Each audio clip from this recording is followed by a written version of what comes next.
They've got to be able to record you, Tom. I hear you, Harry. They got I heard Harry Pup in there. Say something, Harry. Something, Harry. There you go. That's exactly what I expected. All right, good. Awesome. Well, I need to fix the sound here. I am recording this, as is the tradition. All right, cool. Streaming it, not live, just for our own. Just in case. Enjoyment. Yes. So I set up Tom's map here. Other than that, I did nothing. I did trick it out a little bit. I need this is perfect. I need two characters. I need a king and a princess or queen. Okay. I gave you GM. And I already see my monsters. Monsters. I gave you GM privileges, Tom. Oh, dude, that's way too much. I just have some random persons over here. Let's see.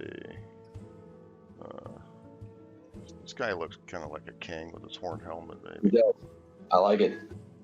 And Tom, these are all on the tile controls in your little toolbox in the top left. They're tiles. They're not tokens for characters. They're just like art, you know? So if you use the tile controls, we can drag these around. So we'll drag this guy into the room. Put him at 6:00. Okay.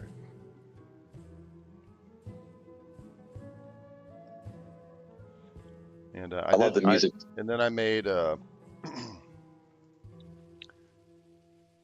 tokens, actual tokens for all of us, all the players. Oh, good.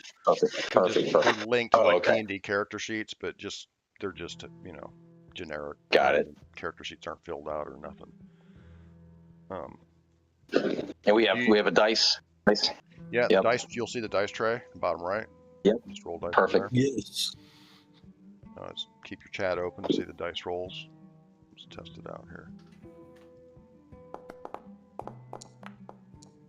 It's working. All right. Should we give a few more minutes, or think this is it for the night? I don't know. Let's see. Anybody else chime in? I guess Lee's not here, right? Okay. Yeah, Lee's not going to make it. His dental ordeal has him reeling. Oh. Dental ordeal. Sounds miserable. Yeah. He's not a fan. Yeah. His I guess they had to take a tooth out after they broke it or something, and so he's taking it easy tonight. I had a tooth out last year. I feel his pain. Dude, tooth problems suck. Indeed. They don't get much worse than that, man. That, dude. Women can say it's pregnancy, but I don't know, man. It's tooth pain. Oh, like I said, Tom, I tricked out your room here. Look, like the dragon skull up here. I saw that. No, I saw that. Absolutely. I see the background there. Oh no, it's perfect, dude. Yeah. This is perfect. This is absolutely perfect. All right. Well, dude, we can get started if you guys are ready. I'm excited for it. Let's do it. All right. So here I think I'm ready. Think you're ready, Harry? Think you can handle this? I think I am ready. May the best, May the best man win. 5 minutes later, I wasn't ready. Exactly. Welcome to Thunderdome, gentlemen. So I might come to that conclusion. So all right. So I'll start off. This is we're D&D. I think old school D&D, but also as you saw, Alex, think legends and lore. I say that because you guys are old school D&D players, and so you're a lot more familiar with old school first edition D&D. So think in those terms. And you four gentlemen are from the four corners of the kingdom. You are all nobles, okay? And your powers and your skills are limited only by your imagination, okay? You are nobles of this land, and you remain nobles of this land as long as you enforce the king's will, or you as the king. Now, every year, as is tradition in the land, you all come to the capital city where the king's castle is. Okay, and it's the most ancient in the land. It's been passed on for 15 generations, 1,000 years. And this is actually the 1,000th year anniversary of his family's reign. And every year you gather, but this year is a very special year. It's a very special. It's been building up to it. It's like a bicentennial kind of thing, right? You travel as you always do with your entourage, right? I mean, because again, you guys are lords, right? So you've got your wagon train behind you. So again, you have access to whatever it is you are, right? I mean, and if you're a druid from the lands of the forest, you're the king druid. If you're the noble druid, if you're the mountains, you're from the highlands. You tell me who you are, right? And we'll give you that chance in a second.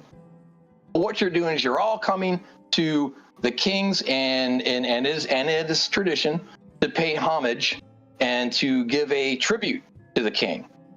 So as you enter the town, there's much rejoicing and people are, they're all like, yelling and screaming, it's a big party and a big festival.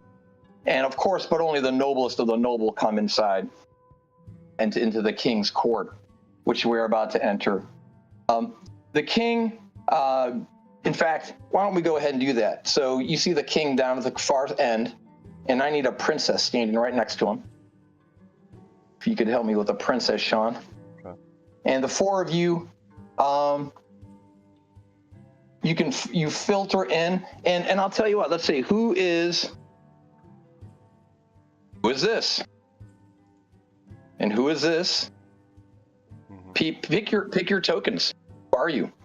I think somebody put a name on the bearded guy. That's me. All right. Wait, they all have beards. That's everybody. The guy with the hood on the right.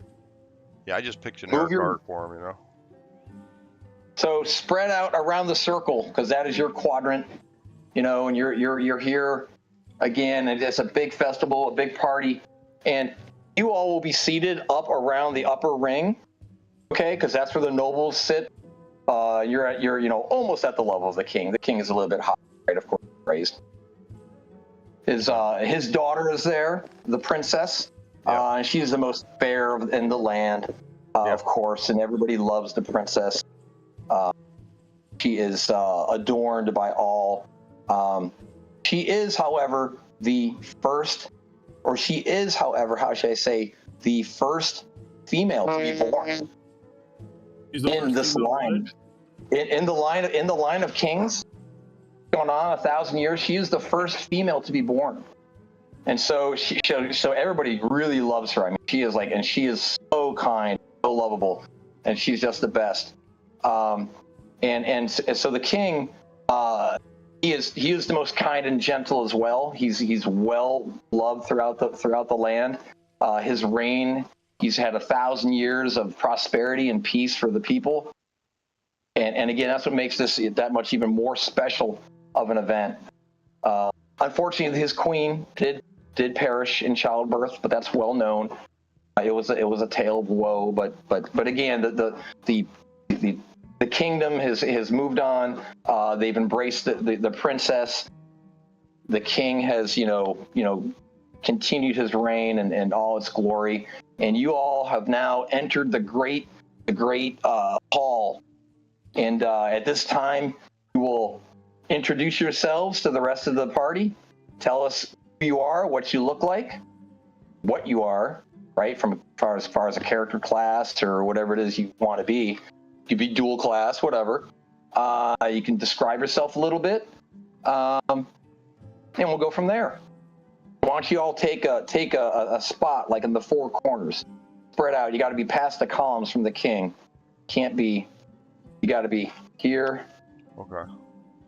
And here. Yeah, you should be able to just grab your tokens and drag them around. Yeah. So we have to be closer, as you're saying, or you're around the circle. Okay. Everybody comes in, and as you walk in and you find your seats, okay, and spread out, make it even, because you guys are even. Like one here is near this pillar here. Okay. Somebody should be here. Right, pillars. Right. Because you guys remember, this is the four corners of the kingdom, right? You guys are here to pay homage and tribute. Here in the middle, it goes down. These are steps. It goes down. Here's a step, and it goes down a step, and it goes down a step. And then here, there's a lot of the townsfolk. The more elite of the people. They're not nobles like you, but there must be 100 some odd people milling about here with, there's rugs and carpeting down here, and tables and chairs and food and wine and grapes and boar's heads, and the whole, the music you got playing in the background, Sean, is perfect. That's that music is just that medieval shit's playing, and everybody's just in their finest clothes, and it's a beautiful celebration. And so, who is this? Who did you point to? Is that me? I think so. Who's this? Who's to the king's right? That's me. Okay, so tell us about yourself, Sir Kyle. All That's right. your name. I'm gonna be. My name is Thorn of the House Blackvale. My brother Thorn. That's right. I'm tall. Big shoulders. Mid-40s. I've got travel-worn woolen cloak, plate armor. The cloak's like crimson, like the kind of crimson of dried blood. And then I push my hood back. My face is weathered. I have a thick beard. It's dark and gray. And it's braided at the ends with silver rings. And I have piercing blue eyes. I have a long sword that hangs at my hip. And a big signet ring on my right hand. And I'm a paladin of the Order of Raven. That's me. You guys know me. Damn, dude. Oh yes. And the king is so glad to see you. He holds up his mug. Yeah. Please. You have an entourage with you, or is it just you, Kyle? It is just me. Ah, wow. Okay. Right. And then so now, the welcome Thorn. Who's this? Up here in the upper right at 2:00. You, Harry? Yes, that's me. Right. I'll rename Introduce the yourself. tokens. I'll rename the tokens. Sorry. Horn. Okay, here we go. No, that's good, because I needed that time for Tom to guess who it was to think of something. That was really good, Kyle. I hope I can do that. Good shit. Okay. And you can improvise and add more later. This is just the first impression, everybody. Cooperative Go ahead, Harry. storytelling. Who are you? Who are you? From the Badlands, who's out the Empire even further. He's a knight, a paladin, great noble background. Tell us your story.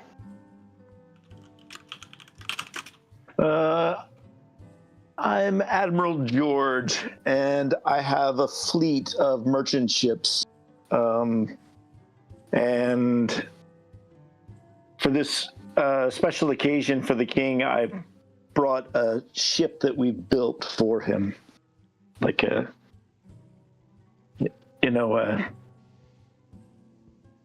pleasure boat that we've created for him. Oh, this is your tribute? Yes. Oh, good. Oh, he is most pleased. He hears of the boat, and he hears of the of everybody's talking about the boat, because the boat pulled into harbor earlier, and everybody's just like, oh, and he is so pleased. He says, oh, thank you. And I'm sorry, what is your character's name, Harry? Sir George. Sir George. Sir George, welcome, Sir George. The trading business treats you well. Oh. And he is so. And you, wonderful. sire. He gives you the wink, man, and a thumbs up. He's like, yeah, man. He's just so happy to have you here. Just such a delight. Who's this? Noble steed. That's tentacle.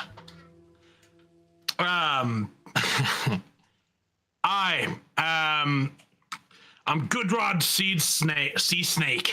I hail from the northeastern quadrant of the kingdom. We live in I'm the lord of the hill folk. Once Yes. major thorn in your side. You would think of them mostly as thieves before I rallied all of the tribes together and formed a great army, a collective nomadic tribes people. We patrol your streets and make sure that the land trade routes are safe, and we also are an excellent mercenary group to do your dirty work. I have brought with me. What's your name, Alex? I am Goodrod, Snake. Sea Snake. Sea Snake. The king yells, "Snake! Snake Plissken! I thought you were dead." Yeah, Snake! So good to see you. I have brought with me my 10 strongest lieutenants and a horse. A young horse was just born this year from my own stallion. Should make for a very fine steed if you raise him well. Very valuable bloodline of horses here. And the king knows well of your line of horses, and they are coveted in all the land. And for the king to receive a steed, a young mare, he's more than overjoyed, because you're while your kingdom is yours, right? You did rolled everybody in, controlled them, put them underneath the king's command, and the king lets you serve the king nobly and honorably, and you're loved by all. Wonderful. What's the king's name?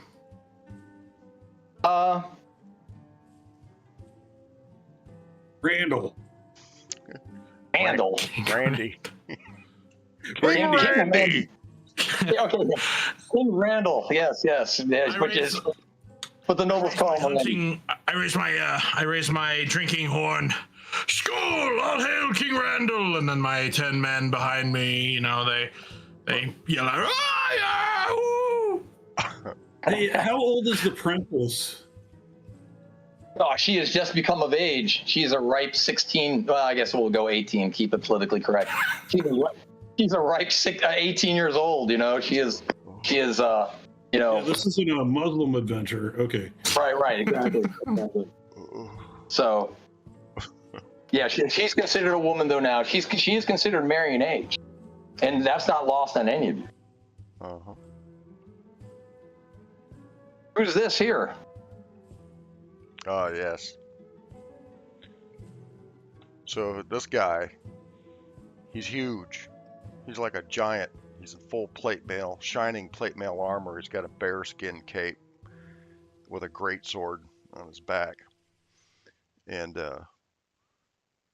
like just hairy too. He's got just hair coming out of his armor, flowing long hair, dark hair. He is Immaculos, the lord of the Duchy of Im. He's also Goodrod's brother, older brother. He rules the Duchy of Im, which is in the Northlands. You said northeast, right, Alex? Yes. So yes. between you and I, we rule the Northlands, which are the far reaches and the wildlands of the north. And Immaculos has come here with his servants and advisors from all the land to pay homage to the king and his esteemed court. And of course they travel with treasure too, just chests loaded with silver and gold and jewels. Because mostly what they do up there is mine, I suppose, in the mountains, Yes. Mm-hmm. The king is more than pleased. His eyes light up. They get really big. And he sees. Oh, sorry. Go ahead. Sorry, Tom. Keep going. No, go ahead.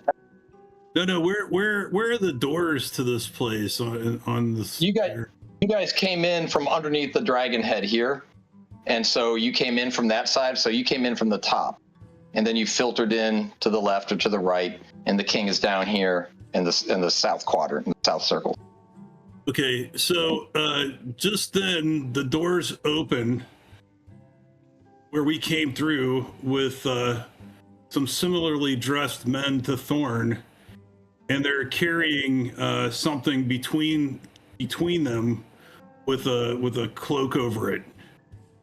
And I turned to them and I said, King and Princess, I present to you from our realm the diadem of the Raven. Oh, and we all go. The whole place gasped. They pull the cloak back, and it's this really nice headpiece for the princess. It's got like a black stone in the center of it, and it's silver. It's beautiful. Oh, the people just cheer, yeah, and they just love it. And the princess, she just bats her eyes. All you guys married or unmarried? What is your marital status? Widowed. Widowed. Ah, okay. Unmarried. I bow low. My last wife died, as my 2 wives before that. Widowed as well. Okay. Life deaths in this realm. What about Sir George? Sir George is unmarried. Unmarried. Ah, okay. Just And then young and handsome, or old and weathered? No, he's young and handsome. Oh, of course he is. And how about Snake? Snake, what's well, the sea snake here is long married, happily married to a shield maiden of the north. wonderful, fantastic. So okay, so your marital status is good to know. He's one of my daughters. We intermarry in this family. Hey man, whatever you need to do, you know. As is the King tradition. doesn't judge. Yeah. King doesn't judge.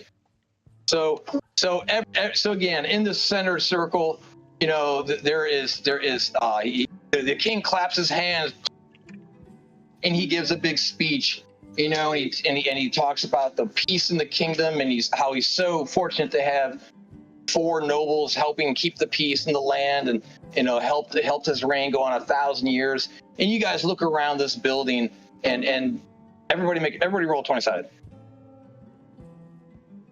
All right, here we go. You should see the dice tray in the bottom right there, guys. You just click what you want to roll and then click the roll button. Yeah, who rolled the 16? And who rolled the 16? And that blue one was something else, wasn't it? Thorn rolled the 16. Yes.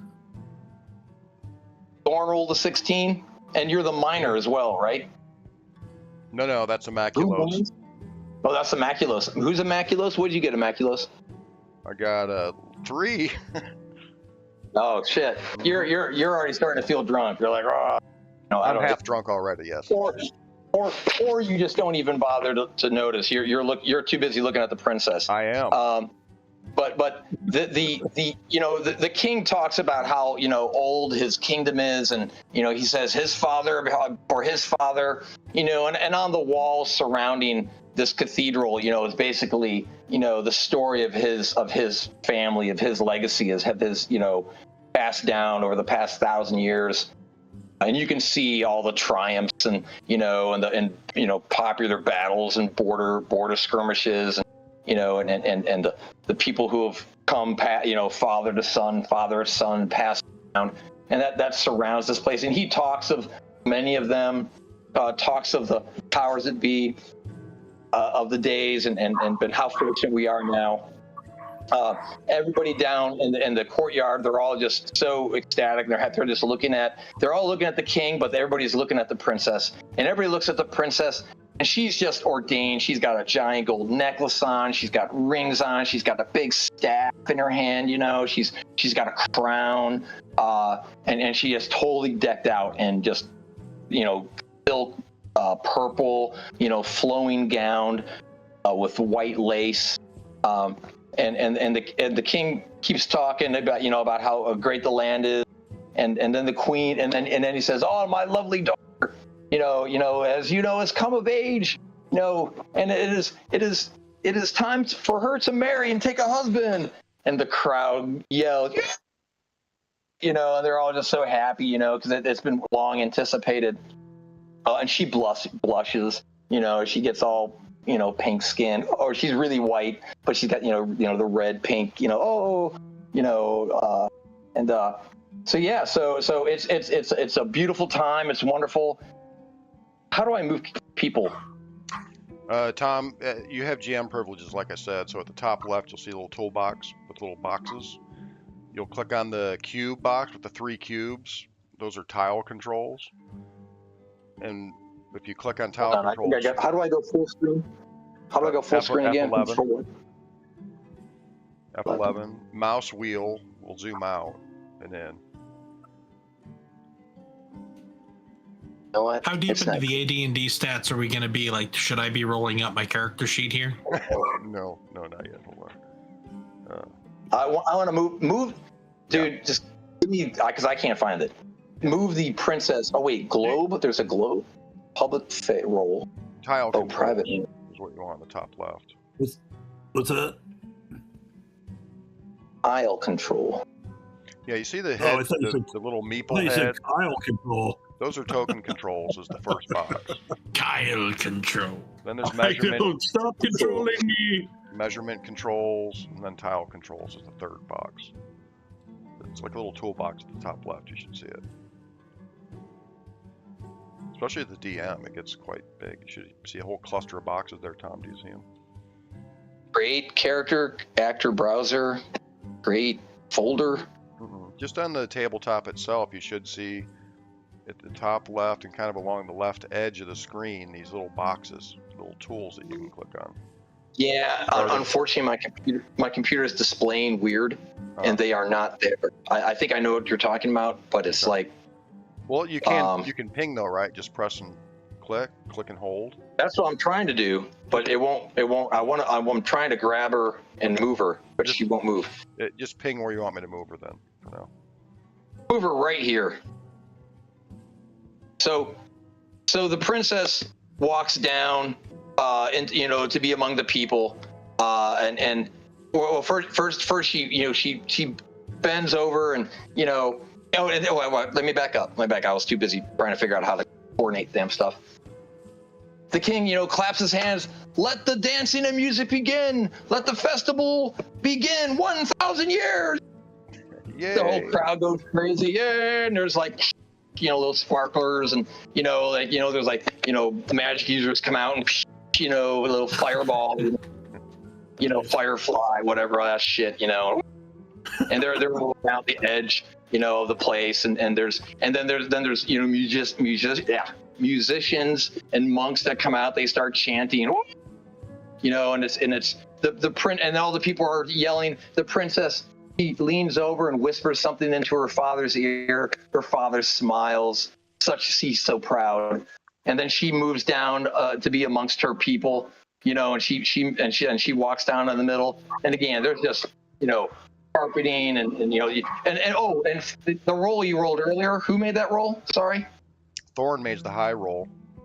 Thorn made the high roll. So Thorn, when you noticed when the king was talking about the you know the history of his reign and the castle, and you know you kind of like you know you reflect and like you know you're right because you know the oldest structure in the kingdom is this round dome. Okay, it goes up. You're right here and hit the circle because his great, you know, 12 great grandfathers ago, you know, made the room and he wanted it round so everybody could come in and join and be a part of it. And the cathedral rises, you know, 20 stories and it ends up in a giant golden dome and there's a beautiful mural above you. Okay. Wow, this place is crazy. Oh, it's huge. But it's also the oldest building in existence. It's 1,000 years old, as far as you can tell, right? It goes all the way back to the beginning, you know. And it's like every pane has been, you know, meticulously, with mosaics of all the grandeur. And as the as you go further and further out on the castle and further out in the kingdom, it becomes newer and newer. You know what I'm saying? It's like going to Paris and you're moving out. You know, the further out you go, the newer it becomes. The older, the middle you're in Paris, you know, you're in the catacombs. So it's, you know, it's, you know what I'm saying? It's like, so that kind of, so very old structure. The princess is down here milling with her people.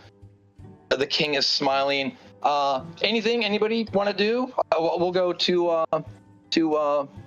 Sir Kyle. What's your name again? Thorn. Thorn, yes. You see all. I mean, if it's And all the chanting and all the spinning jugglers come out and the king's smiling. I mean, so you're there. The party has started, right? The king has commanded. He's clapped his hand. You know. I will approach the princess. Oh, so you start heading down there into the middle because she's down there with all the people. Yeah, I'm gonna go down there. You would, Okay, you dog. right. Start moving your guy. Get him to about here. That's what Immaculus thinks to himself. You would, Okay. you dog. Who's this? This is I'll get the names right eventually. That's Sir George. George, the merchant shipper. What do you do? Young, handsome.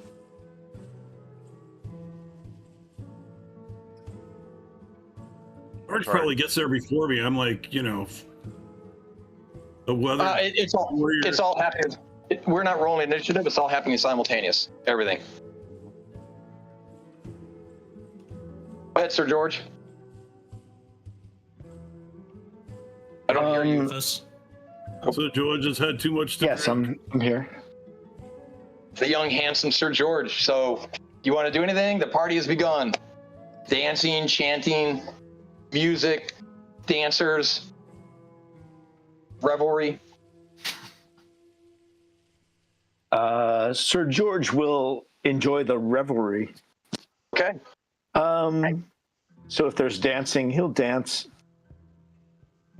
Sir George gets up, man, and a couple of concubines come up from the side, and they're gorgeous, and they start twirling and dancing and stuff. You know, they're here and here, and you know they'll get as close to you or as far from you as you wish. You know. What is the king's drink of choice? Oh, absolutely. These are all choice. These are the choicest of the choice people. Okay, the commoners. You know what I'm saying? The commoners are out there partying as well, but they're missing teeth and shit. You know, fucking commoners. Everybody here has. We're now standing in like the center of power in the whole realm. Yeah, Right. down with the commoners. I So understand. So even if these are slaves, they're the best slaves, you know, of all, and they've been raised, you know, to be slaves, you know. So Immaculus enjoys Sir George's fine dancing. Everybody knows that Sir George's dancing is the best. Sir George, roll 20-sided. And he kind of claps his Sir hands, you know, egging him on. Sir George, roll 20-sided.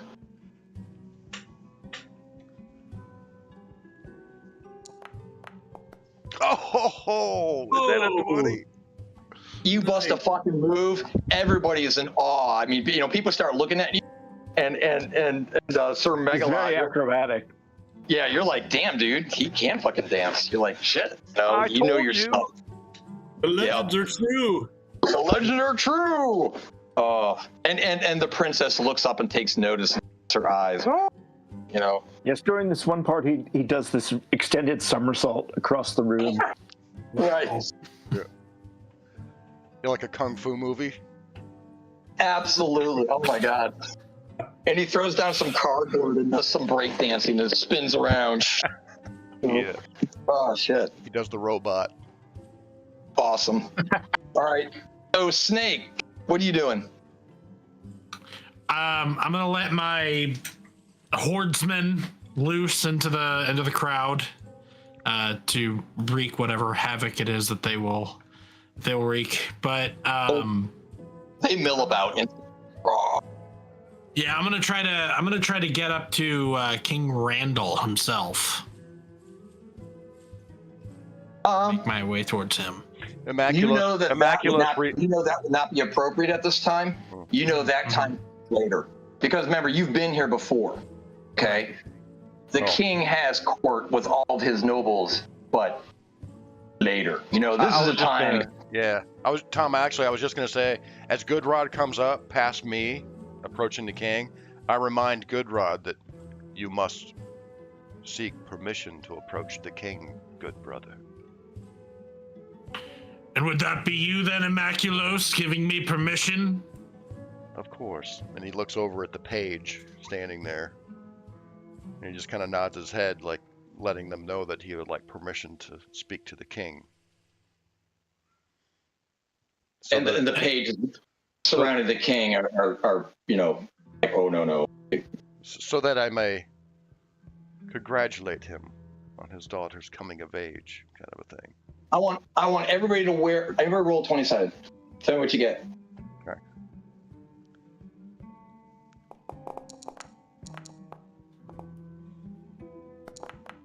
And I like to think that like Goodrod and Immaculos kind of like stare each other down for a long moment, and then Goodrod breaks out into laughter and pulls like a random flagon of whatever drink off of whatever tray the nearest winch has, and we smash them together. I'm sure we haven't seen each other for quite a while.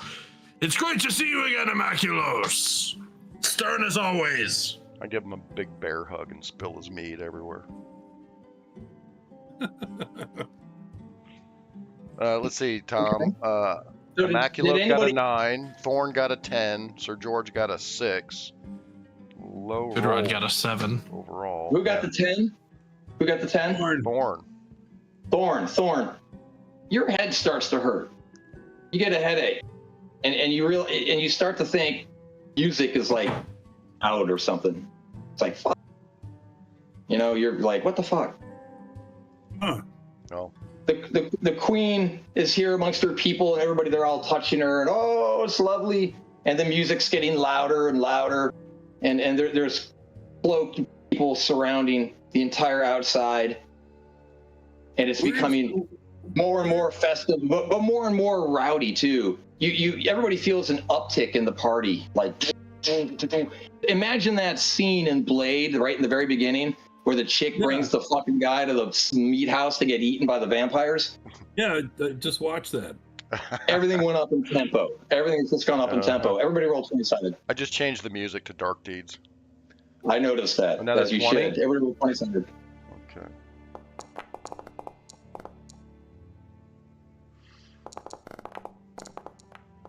Let's see, Thorn gets a 14. We got the 14 and the 11. Again. Thorn? Thorn's on fire. Okay, Thorn. And who got the 11? Sir George. Sir George. Okay, Sir George, you start getting a headache, and you notice the uptick in the music. Okay? And Thorn, you try to walk up to the princess, and you really feel this. You're like, ow, what the fuck? It's not just, too much beer on the trail here. You're like, what the hell, man? And you start looking around, and you see, you look up at the king, and the king is smiling, looking down at everybody, so happy. The princess is like, she's like got her arms up. She's like her people under her, fawning on her. The dancing and the chanting is going on, and all the people are starting to sway. And it's almost becoming a chaotic, revelry. Thorn, what do you do? First, I'm going to look to see, the music makers. I look to them just to observe to see if I can see anything there. And I'm starting to become on my guard. I'm just like, something's happening here. I don't want to ruin the party, though. I don't want to ruin the party, but it just seems like it's odd. Roll 20-sided. And I also look at my lords from the other realms. I'll just see how they're reacting too. Are they? 8. Ooh, good. You see a lot of the singers. They're up in here underneath. Behind. I don't want to say in the shadows. They're. I'm saying they're underneath the column here in this balcony that's above. You see where I'm pointing? You see my glow stick? Am I making the circles around the ring? So you see those are where the chanting and the music is being coming from, and it's reverberating. It's wonderful acoustics, right? But they're coming from there, and they're like they've got cloaks on and robes, nothing fancy. I look to the 4 retainers that I have, and I use, the signals we use in the forests when we're hunting. I point to two of them and I say, just point to them to go upstairs and just check to see if anything's happening. So you send 2 of your people upstairs? Yeah, I point to them. I'm like, check that out. You roll. You do the sign. No problem. They instantly know. In fact, you don't even have to move your hand. You just look at them, and 2 of them take off. Now And the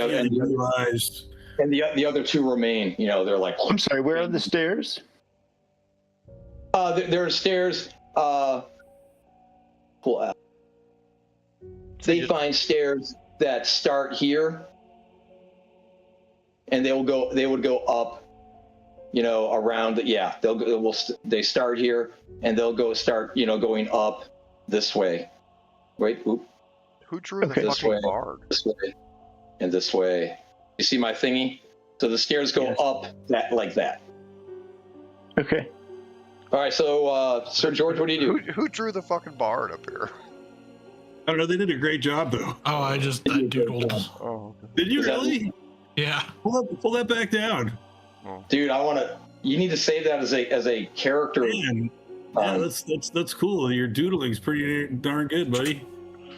That's pretty Thanks. I've been doing some drawing here and there, He's appreciating the bards, playing the music, man, playing everything. Hey, Tom, you can do that as a GM. You can pan the screen by holding down Shift and pinging and holding like you normally ping. Just use Shift. Let me try.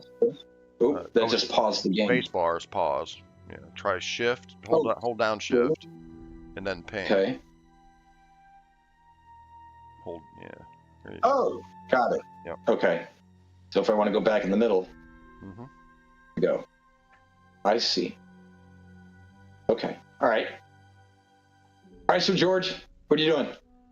Kyle is looking, Sir, the Paladin sends 2 people off. Nobody even notices unless you're looking. And they take off. What is Sir George doing? He's doing the moonwalk. Sir George, what is he doing? He's done dancing because because now the music has changed, and so he's kind of like, okay, I can't dance. What the hell's this shit? Even though people down in the pit are swinging, he's like, no, So what's the nature of the intensity that I'm feeling about the music, the situation? Roll 20 side.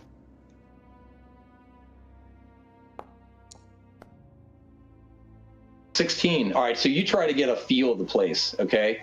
And you kind of like level set, and you use your perception skill. You're like perceiving, okay, what the fuck just happened? Because you were dancing, you were in the groove, everything was great, and and the slave dancing girls, they're still dancing and stuff, but it's a different kind of dance. It's almost like something you would see out of the Middle East, they're going up and down, and like almost like a bowing motion. And they're and you're like looking around, and I know that Sir George has never seen the movie Blade, okay? But that's exactly what he feels like right now. He's like, what the fuck? You're like the music's off, dude. And it's very uncomfortable. It's the devil. Everybody's having a good time. What Snake, what do you do?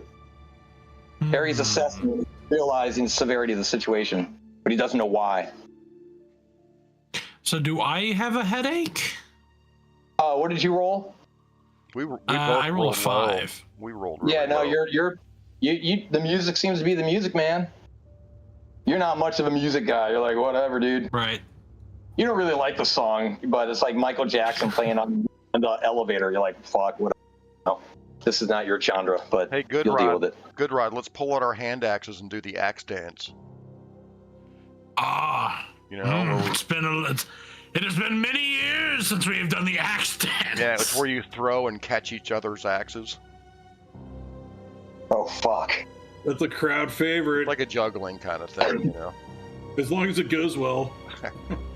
Come on. If it's purely dancing, If it's purely dancing, you'll have to roll, but I'll give you pluses if it's purely dancing. All right, at the Okay. at that suggestion, I will turn to the bards and I will raise my hands and clap my hands twice. My brother and I shall now perform a great ancestral dance. And we both take out our hand axes. Both of you roll 20 sided. Ready, brother? Oh shit. Come on, Immaculos. No one All can right. really be rooting for the axe dance. Immaculus got a 10. Oh, good rock. Gets 17. Okay, so Yeah. Immaculus, at first you kind of do this step, you misstep because it's been so long. You're like, oh shit, I kind of forgot. But then you remember because then Snake, he saves it and he's like, no, brother. And he clanks the axes together and you guys start spinning around and you throw your axes up and you're doing the axe dance for all to see and to be in awe. Roll 20 sided, both of you. Ugh.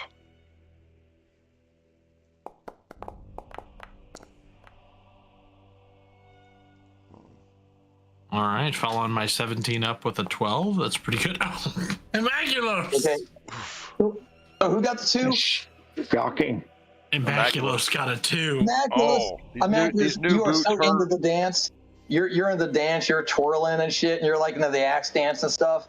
And Snake, you're kind of like, yeah, and but you kind of look around real quick, and you're like, oh, King's not even looking at us.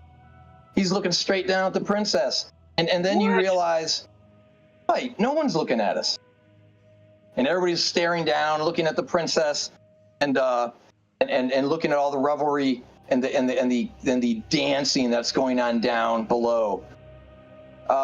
It's the folly of the Northmen. Yes.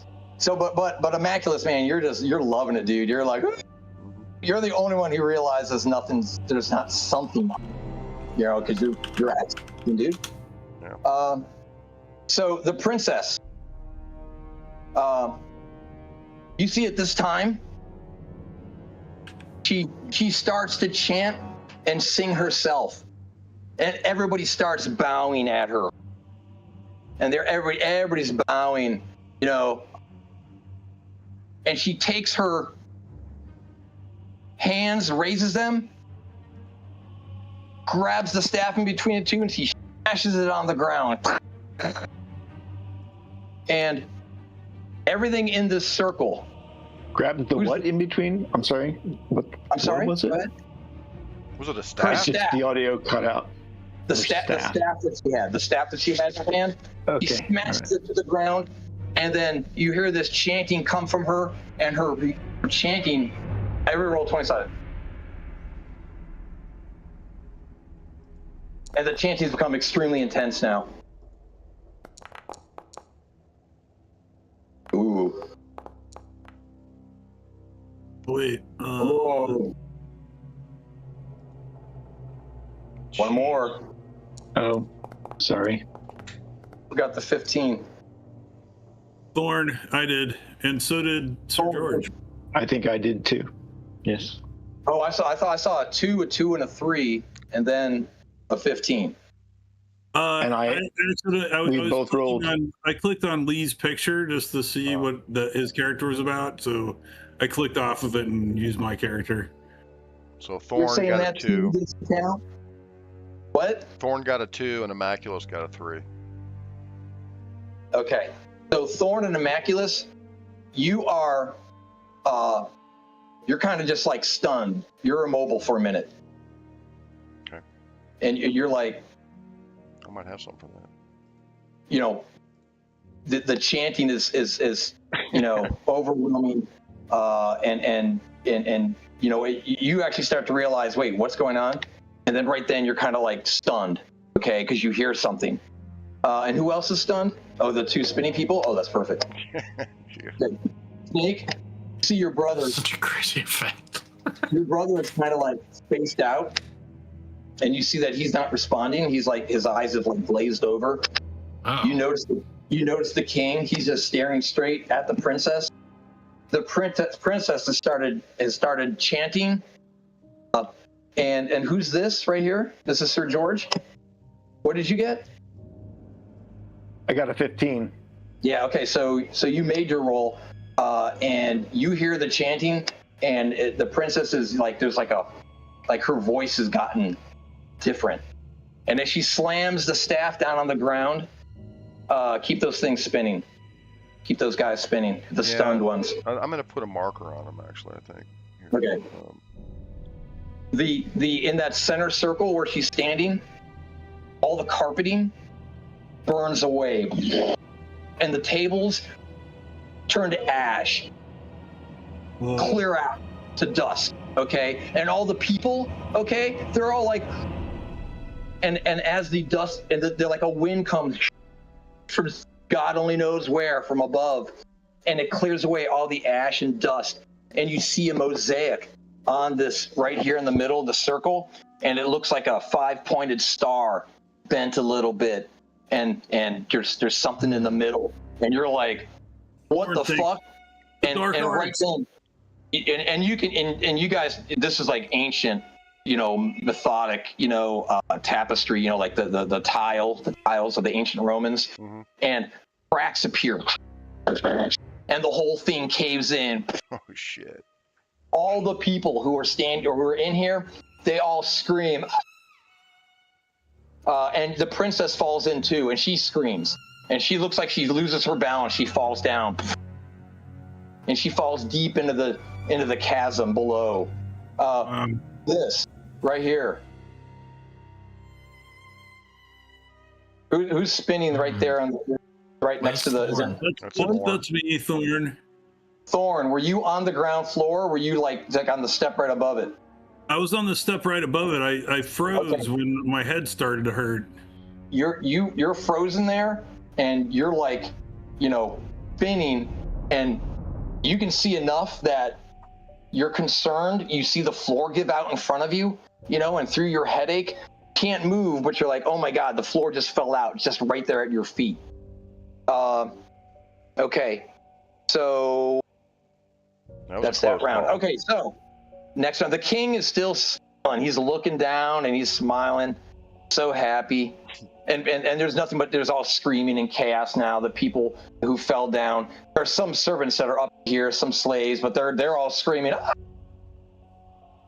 They've never seen anything like it. Thorn, make a roll. 20-sided.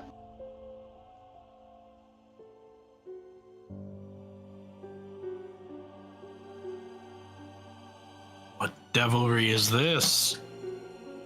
So the princess fell into the hole with everyone, huh? Yeah, and it looked like she fell in, lost her balance, just like she fell in, like everybody else.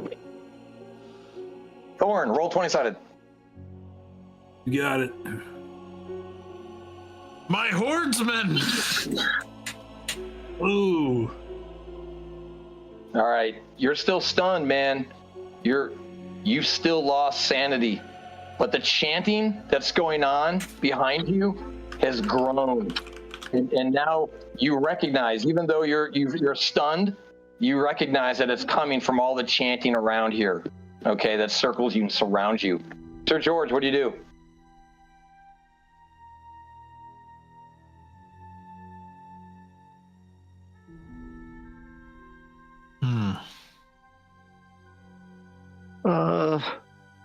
King's smiling, screaming, just chanting. Big hole just opened up. I guess he really didn't want a daughter. And a foul stench. It is so vile. And so is the daughter in distress, or she's gone from view, or? It's gone into darkness. You would have to go down and look down into the pit. She looks like she fell in distress. I'll send 5 of my finest sailors down into the pit to try and help her. Okay. Roll a 20-sided. As any sailor would, I'm sure they all carry 20 feet of rope just at their side. They're always practicing their knots. Okay. So you sent how many? 5. You sent 5? Yes. Okay. Roll 4-sided and half. Round up.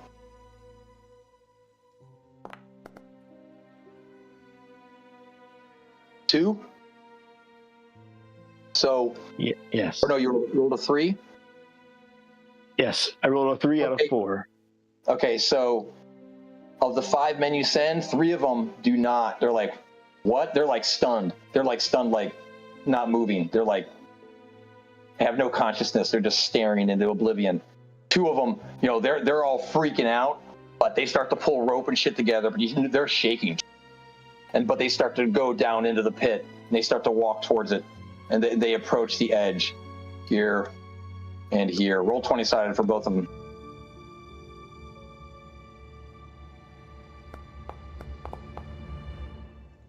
An 8. They roll 20-sided for the other. And a 5.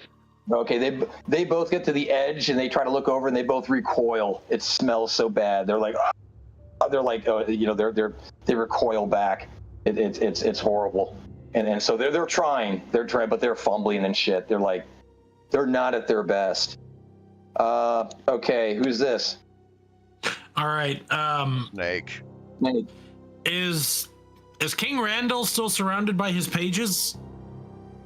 There are pages there, yes, but they seem to be chanting. They're chanting.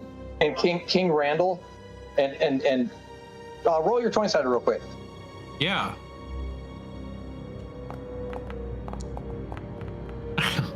Kind of full. You look at him, and he's just there, and you notice the pages seem to be chanting.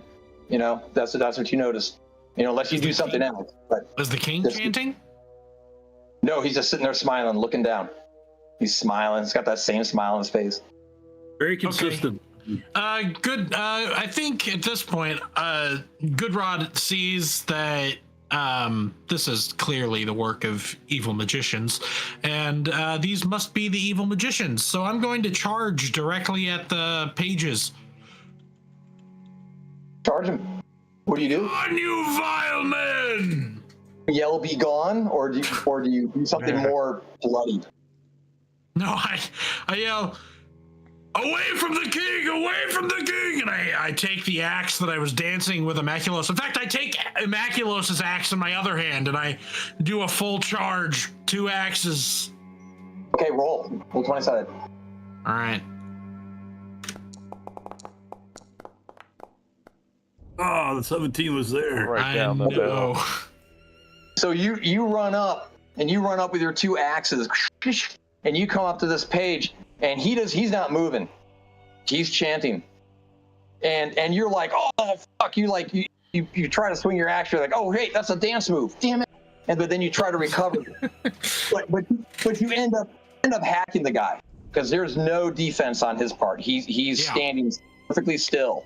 So kind of hard to miss, you know what I'm saying? There's no dodge. So you sink his axe into him. You know, you don't do it cleanly and it kind of wedges itself and you got to pull it out, but you get an axe in him. And he's like, oh yeah, Goodrod's seen evil sorcerers before. He's killed many. This is just another. Of course. Absolutely. And you would think this is just like any other if it wasn't for the smell and the chanting. Sir Maximus, what are you doing? Roll 20-sided because you're stunned. Okay. God, that smell is awful. Oh, it's bad. Another low roll. Smells like low tide. It is foul. It is not the Maculus' lucky day. You take a knee. You're like, you fall to your knee, and you're like, ah, and your head is hurting, and you're like trying to shake it off, but you're like in massive pain. Okay, the chanting continues. Becomes more pronounced. Have my two vassals made their way up there yet? They're like, just like Harry's 2 men went to the center of the pit.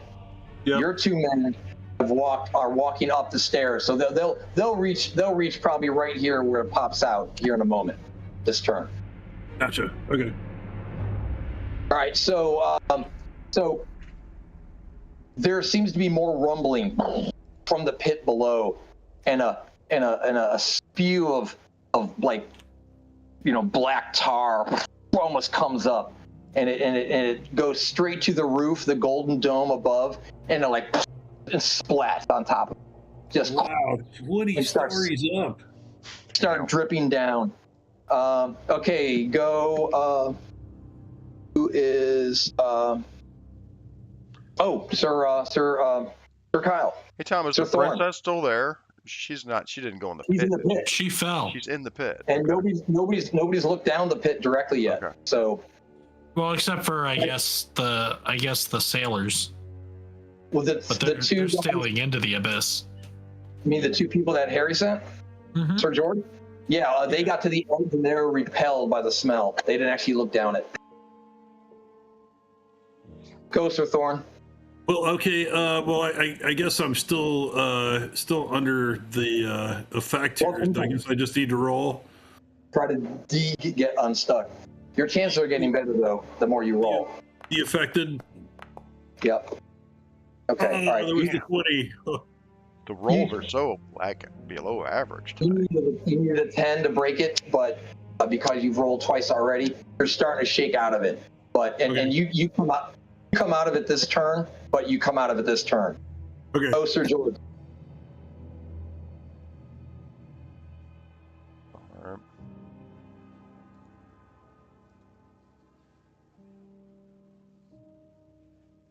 Okay, I'm sorry. My turn. Yes. Sir George. Hmm. Big And vial of black spewed forth. What seems to be the reaction of the jailers that are near this pit? Are they covered in this stuff? Is it dripping down on them? What's the story? It's just gone up at this point. It's happened that quick. Nothing, it's like, this is like a second later. Nothing. Perhaps it's so viscous it hasn't had a chance to drip down. Perhaps it doesn't want to drip down. But nobody's been dripped on. How about that? Hmm. And so this thing's stuck on the ceiling. No runs, no drips, no errors.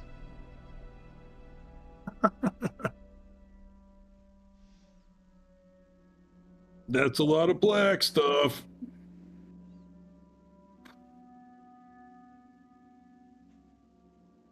Sir George starts to imagine the cleaning crew it's going to take to get that off the king's dome ceiling. Those decks won't be swabbed for a while. Can't even imagine how difficult it would be. What does it look like? But it looks like a black tar goo Black tar goo. out. Straight up. Immaculus just starts praying to Crom, saying, Crom, that I knew that you had this in store for me, and the time has come. This specific situation. Crom. The chanting is still strong behind you, Harry. You're hearing all these players chanting behind you. It's relentless, and it's throbbing, and it's causing you sanity damage. By Crom. So I asked my trusted advisor if he hears a chanting sound. Go inside.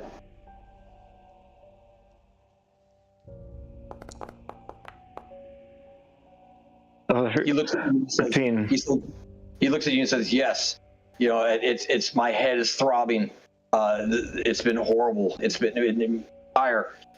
My God, what has happened? What's happened to the princess? She fell down the pole. You must save her. The king. I have men working on that. Find out where the sound of the chanting is coming from.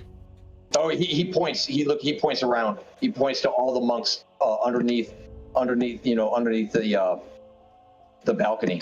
The monks. All around here, guys. They were singing the song that you were breakdancing to earlier. Okay. And how many are there? Are there There's 6 5? on. Are there 20? Six Are on there one- 6 on one 100? side, 6 on the other. Think of it like a clock, but off kilter because 12 o'clock. You know what I'm saying?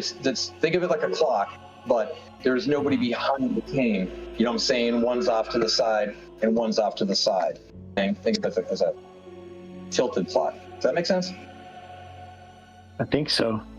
So you're saying there's 8, or No. there's there's 8 6. groups. 6 on both sides. But what I'm saying is that 12 o'clock here. I'm saying 12 o'clock, 12 o'clock here, and then count out where they're located. Does that make sense? No. No? Shit. Okay. Normally a clock, this would be 12 o'clock, and then this would be 3 o'clock, and this would be 6 o'clock. Yeah. What I'm saying is that the position of the monks, one of them is right here. Consider this 12 o'clock. The other monk singing is here. That's 6 o'clock. The other monk is singing is here. That's 3 o'clock. And then there's another one in between, right? Because there's 6 on both sides. So there's 12 total. Does that make sense? Okay. Target-rich environment. Put this X here. There's no monk there. The monk is here, and the monk is here. Yeah. And space them out that way. Yep, there you go. Oh. Now you're smoking propane. There you go. So Does that's that mean there's one right next to Sir George? Oh yeah, he's right behind him. Oh. He's like, you realize that he's when you ask your advisor where are they chanting, he looks right behind you and he points. You know. First he was pointing over here, but then he turns around and he's like, fuck. He's kind of I losing it. do say, stop that singing, would you? Backhand him, Sir George, with your gauntlets. Take it off first. He pulls out his dual dagger and he goes after this guy, man. Roll 20-sided. He instantly responds. He's like he wanted to kill him. That's mighty unpleasant of you, fellow. Yeah, he's all cheery anyways. And Trying to run him 18 through. for Sir George. He goes up like the accomplished merchant thief he is, and he just cuts the guy's jugular with the smallest prick, and the blood sprays on the column behind you. But he's skilled enough to cut it so it doesn't spray on you.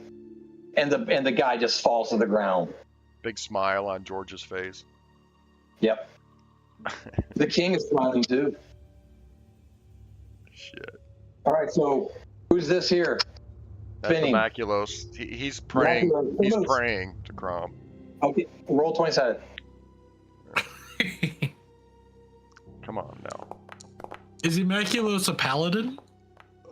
A fighter? What is it? What's He's his... fighter through and through. Yeah. Immaculous, you wake up. You're no longer stunned.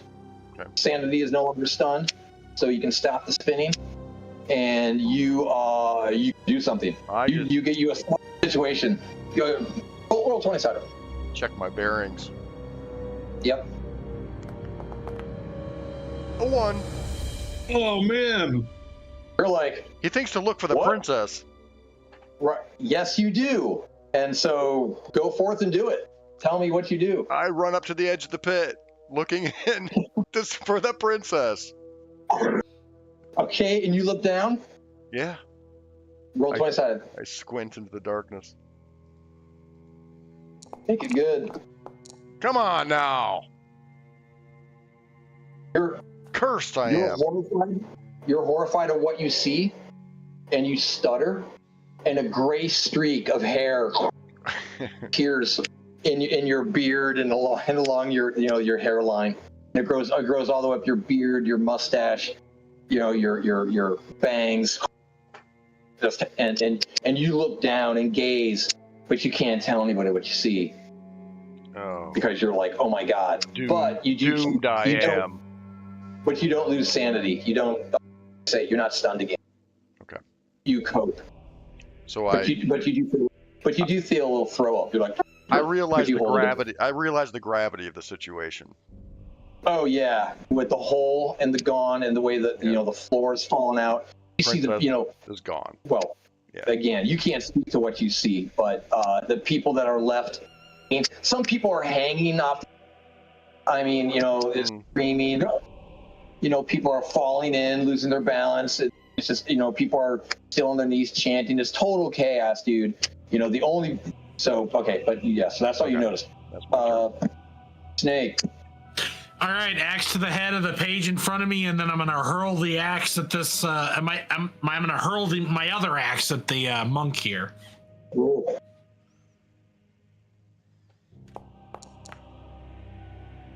You decapitate the page. Ka-cha! Ah! Page falls, crack, and throw your other axe at the monk. All right. His axe buries deep into his skull, crack, and he falls. Man, just his eyes, just like. Oh. Roll 20-sided. All right. You almost see a thank you in his eyes, and he falls to the ground. Oh. Oh. Interesting. The king smiles, and he's still smiling. All is well. The queen, or the princess, well, nobody's really looked except for Megalot, but he can't say what he sees. But you hear something's happening down below. A new sound, and it seems to be growing. I'll feel a sense of urgency is upon you. Go, Sir Thorne. All right. And I've finally got rid of that dreadful feeling. I'll look down in the hole. I've got to save the princess if possible. Look down in there. Immaculus yells, "Don't, Thorn! It is not for our eyes!" But he looks anyway. I can't help it. You hear the heat across the pit, but you pay it no mind. Roll 20-sided. We must save the princess, no matter the horror.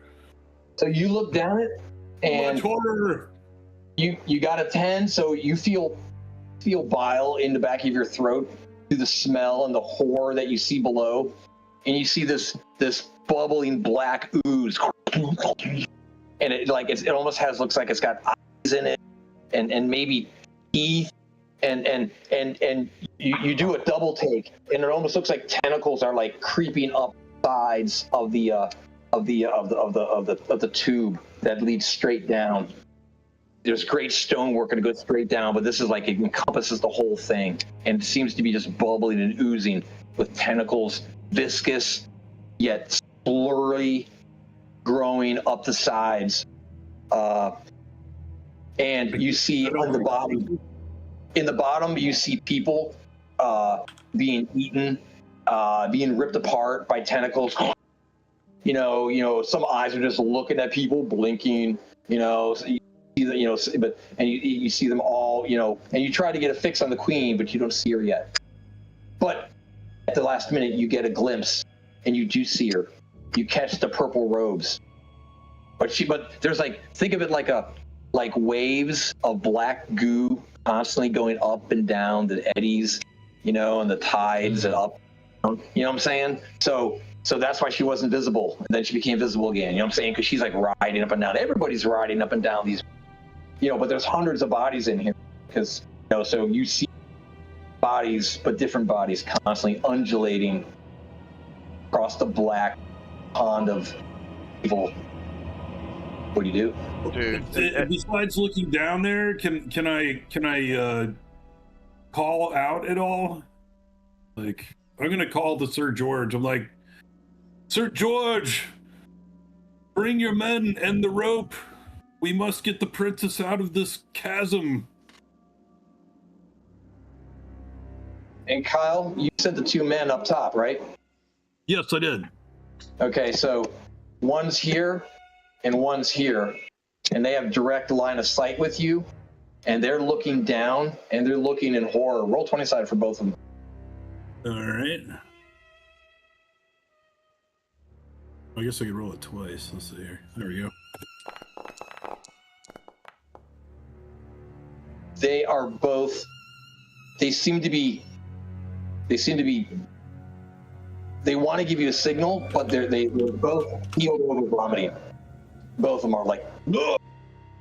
And, vomit, falls to the ground, flat, Right. he drips down the edge. He had They've been corn. immaculosed. Immaculate, So- having realized the gravity of the situation, stands and almost impulsively unsheathes his greatsword, thinking to himself, this could be worse than the Battle of Hell's Gate last year. And tries to lop off some monk heads before the thing gets here. He says, "It's coming!" It could be worse than the battle. Sir George, what do you do?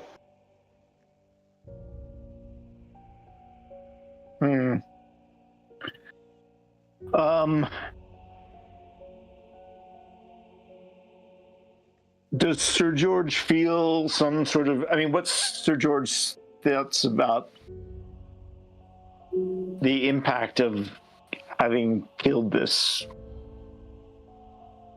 What is it? An acolyte or something behind us? The monks. They were singing. The monks.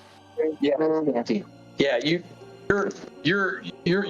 clued in because that was what was it is definitely chanting. There's definitely a spell being cast. Something is going on. Roll 27. They're summoning hell.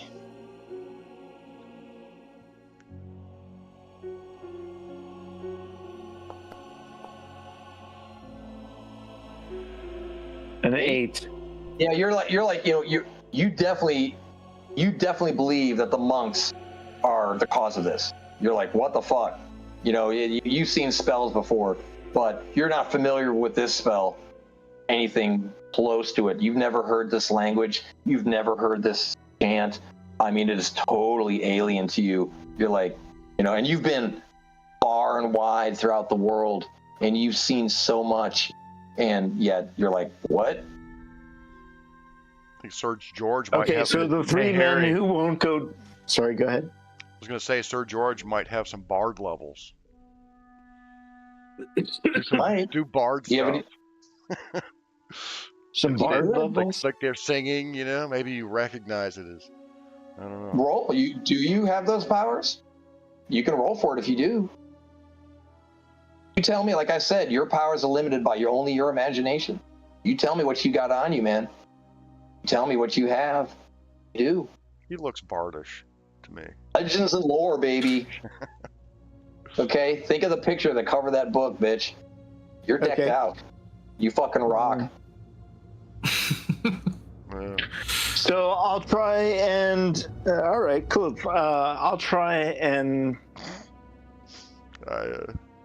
create I'll try and sing a song that drowns out the impact of this moaning. Yes, the counter melody. There you go. Yeah, the Dude, counter melody. Great. The discordant melody sings Sir George. 17. Okay. Yes. So Like when Gandalf and Saruman were singing the storm at each other in first Lord of the Rings. oh yeah, and the bard busts out a tune, and it's like a think of it like a chant spell or a blessing, and it definitely all monks seem to like reel. They're all kind of like with their heads, they're definitely impacted. They're still chanting, but the chant doesn't sound anything like it. It's almost like they lost their cadence, they lost their rhythm. Ooh. You've definitely corrupted it, and everybody in the party now gets +1 on their rolls as long as you continue to play, Woo. +2? or Okay. more, or you might get more than +1 depending on the situation. So, good, well done, good. All right, so Snake, what do you do? All right. Is there anybody now between me and the king? King's smiling, looking at the people, joining the All right. show. I'm gonna grab the king. I'm gonna pick pick him up over my shoulder. I don't know if he's like in an unconscious state or what, but I'm gonna you know what? I'm gonna walk up and I'm gonna like slap him. I'm gonna slap him. My lord, my lord. Roll 20 side. Roll psychology. 16. Ooh. You go up to the king and you scream, "My lord! Snap out of it, my lord!" We must. What do you say to him? We must leave this place. It is vile. As you slap him, your hands, it feels like you're slapping a trunk of a tree. Your hand, there's no give at all. Crack. And you realize that you might have hurt your hand. You're like, fuck. I mean, what? You hit him so good. He does not move. There is no movement. And he's smiling, big smile, grinning. Can I pick him up? 1,000-year reign. My family line. You try picking him up, you can't. He does not move. What? Yeah. Oh no. And the throne is way too heavy to pick up. I mean, you could try, I guess. Like he is somehow impossibly heavy? Like I can't even, like, he's just not moving at all, huh? Right. Again, think of like trying to lift a tree Yeah. out of the ground. You know, go out to your big oak tree out in the path. You know, and you just slapped a giant oak tree, try to wake it up, and then you try to lift the oak tree up, you know, by the trunk and try to lift it up, and you're like, what the fuck? You know, that ain't moving. All right. Alex, Right. here's your reminder. Gotcha. Change What Immaculos. Binoculars, what do you do? Right. So having just screamed, "It's coming!" So you see now what I described before with the undulating blackness, the foul stench. You do see the princess down there undulating between the waves with a bunch of other corpses. She might be alive. It looks like she's almost standing. You know, you're not sure. How far but she down? undulates up and down. How far down is it? Too far Probably for too far for what? Boots of striding and springing that I'm wearing? No, you could do with that. You'd have to roll, but you could do. It's probably 100 feet down. You know, it's a good distance, but you know, you got some cool shit. Yeah, I've got some Plus boots of that your striding boots. and springing, dude. I can like jump 3 times normal or something maybe. Oh, cool. Well, yeah, it's dangerous though, man. That's pretty far down. You got to jump 100 feet down in this pit. I think, I think about doing that, but then I think of my friends. I need to make sure my friends are safe here too, especially my brother. So I'm a weapons master, Tom. Great weapons. Okay, I wield a great sword. Oh, dude, you have an axe, sword, you got them all. And Yeah, first I check like any ways out of here. Still, these doors, are they open or closed, or I check doors- for a way these- out just in case. The only way out that you know of is the way in. It's behind. It's underneath the dragon head. Okay. And that was where the double doors were. They're closed. I mean, you know, when the party started, he clapped his hands and the door shut and the revelry started. Yeah. All right. So you see that. Here's what I'll do then. I pay mine to these monks over here, and with between my boots of springing and my greatsword, I'm gonna leap upon this guy. You know, take off his head and then leap over here and take this guy out too in one swift motion. 20 side.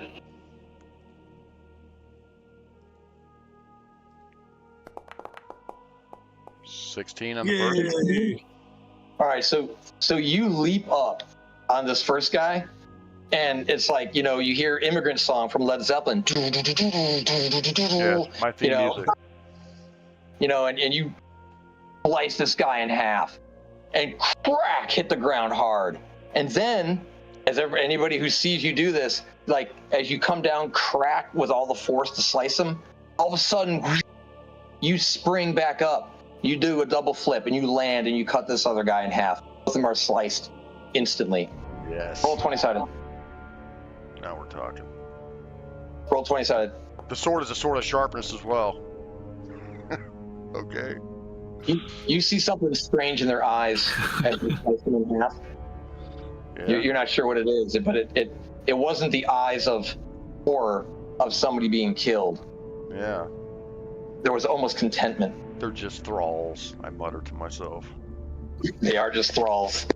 They now mark the brand of a great herd. I glance over my shoulder to the pit. Tom, is it here yet? The pit's here, man. I mean, But the thing in the pit. it's, I don't know. You just sliced 2 people in half. Are you gonna go bounce over there now?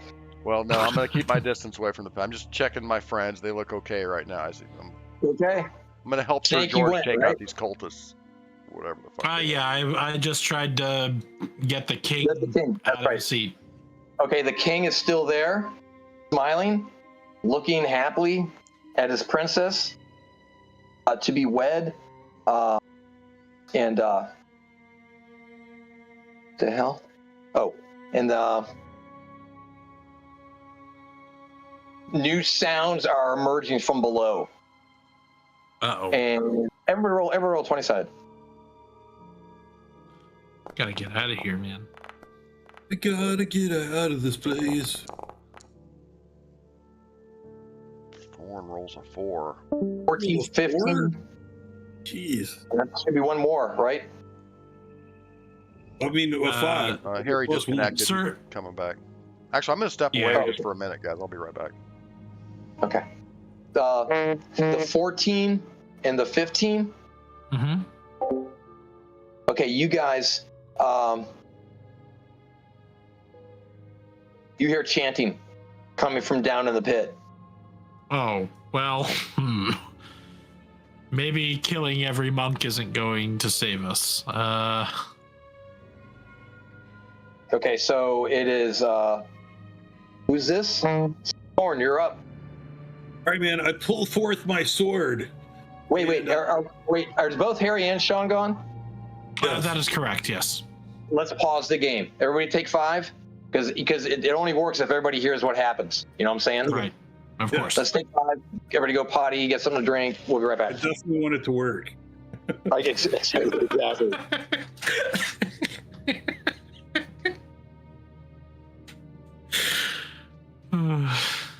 It only works.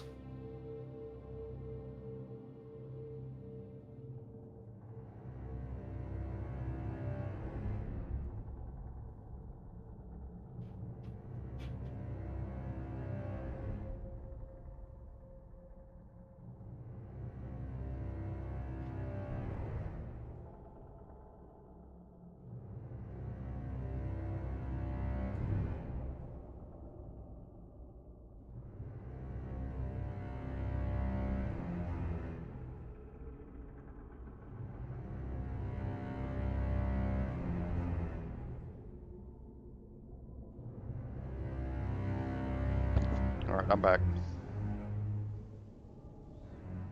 All right, I'm back. Oh, I think take a break.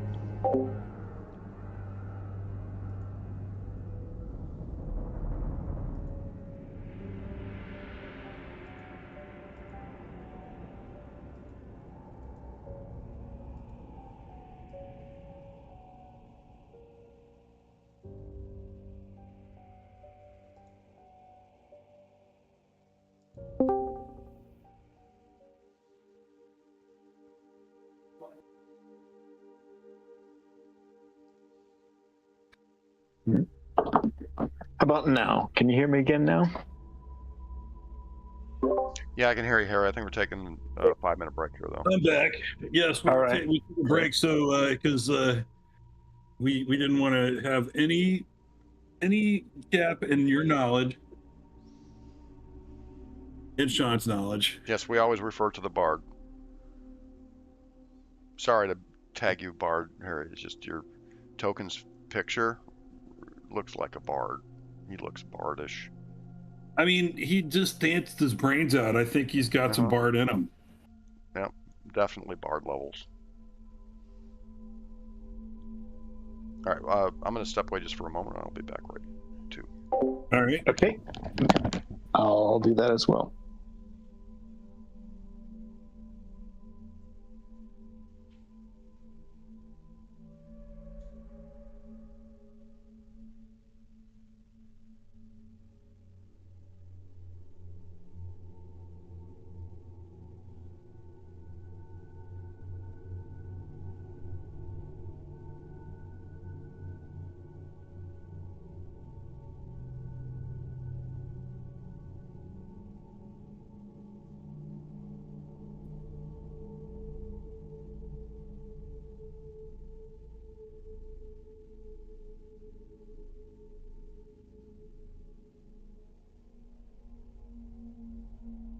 All right, is everybody back? Nope.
Is everyone back?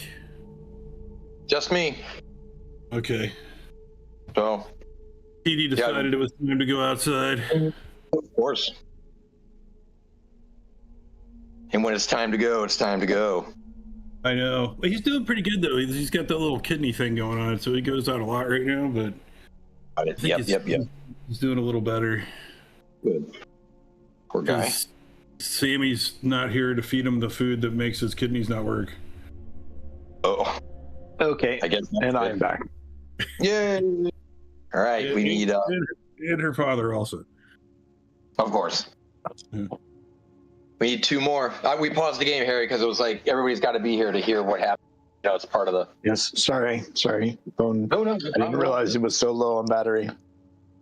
Oh, I actually plugged mine in, fearful that. Which was not an. I say plug it in. It sounds easy, but I have to get underneath safe to the extension cord that's behind the bed. Yeah, same here. It's not easy, you know. It's like. I know what I'm getting you guys for Christmas. A longer extension cord? Staying straight. Fancy one. Something that goes nice with a suit. All right, I'm back.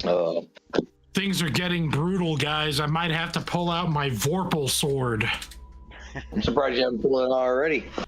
Okay, so real quick, DM's gonna roll.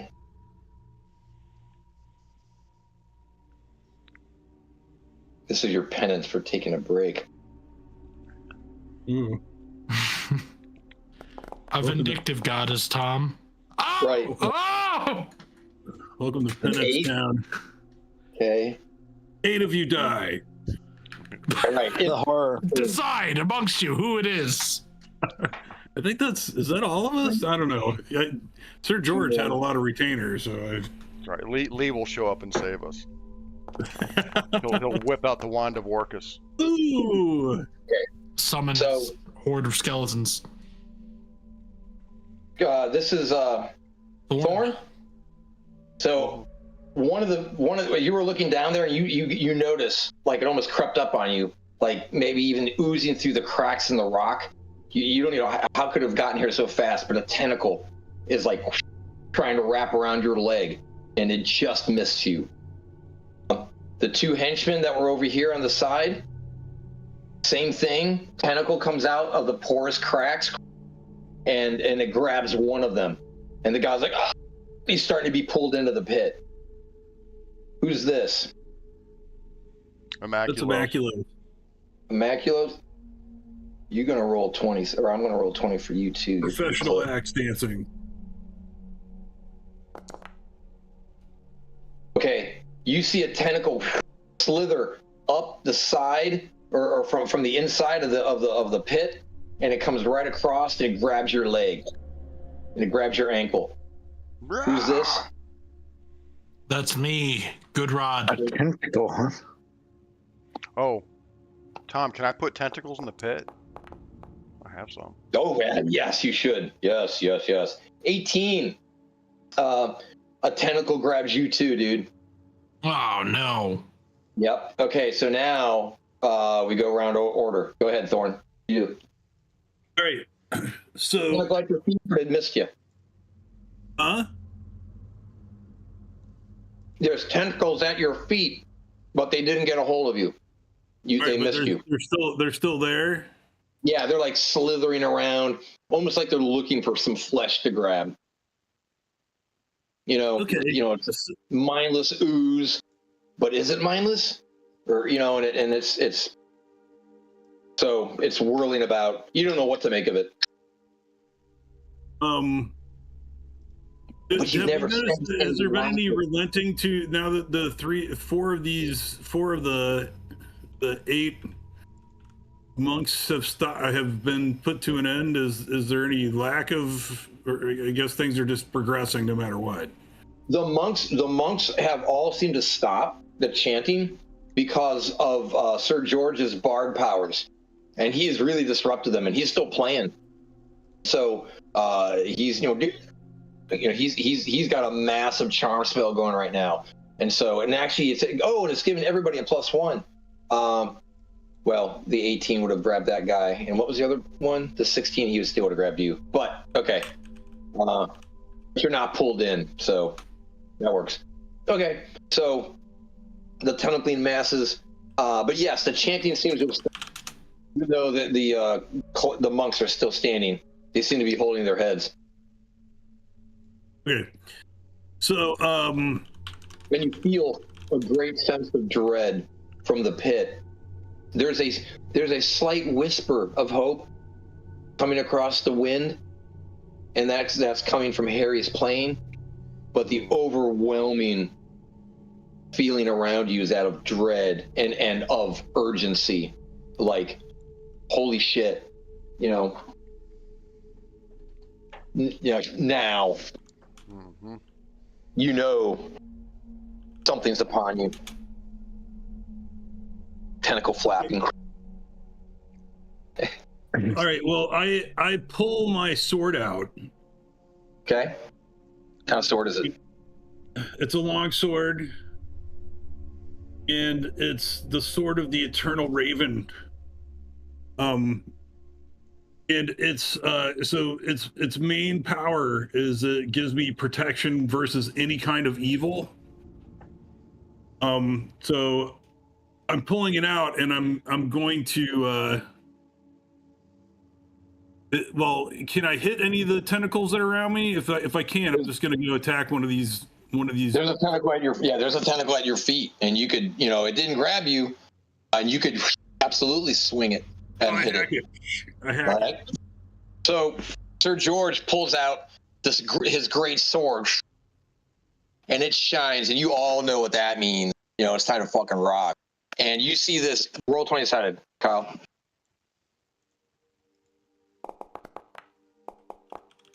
17. You see this like almost glow, like this halo like glow radiate around him, and this sense of goodness you know, and there seems to be a little pocket of goodness around him.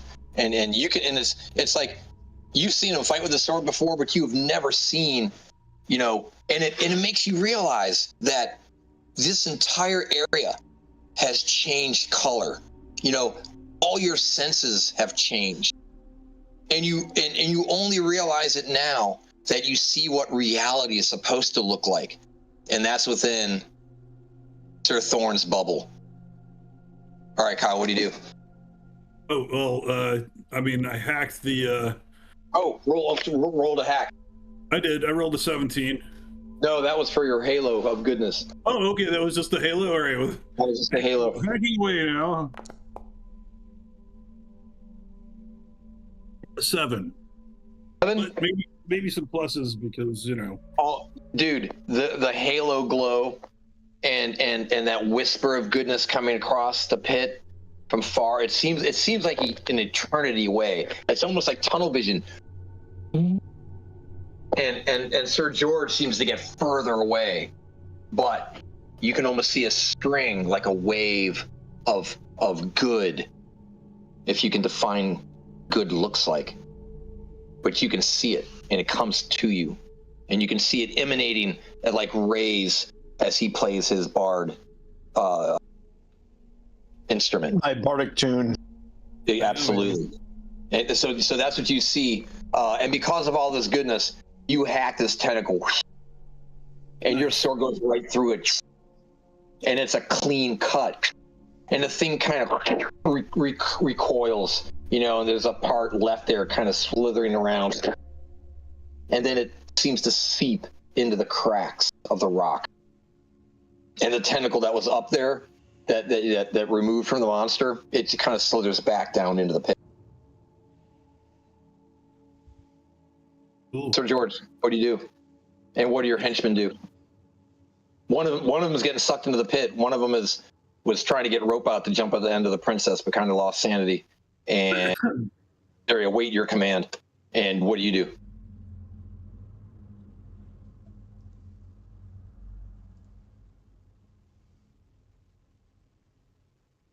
I'm sorry, that's to me. Mm-hmm. Yes. So there were the two men that were trying to climb down there, but were repulsed by the smell. And they've recovered, but one of them now has a tentacle around his ankle. Right. So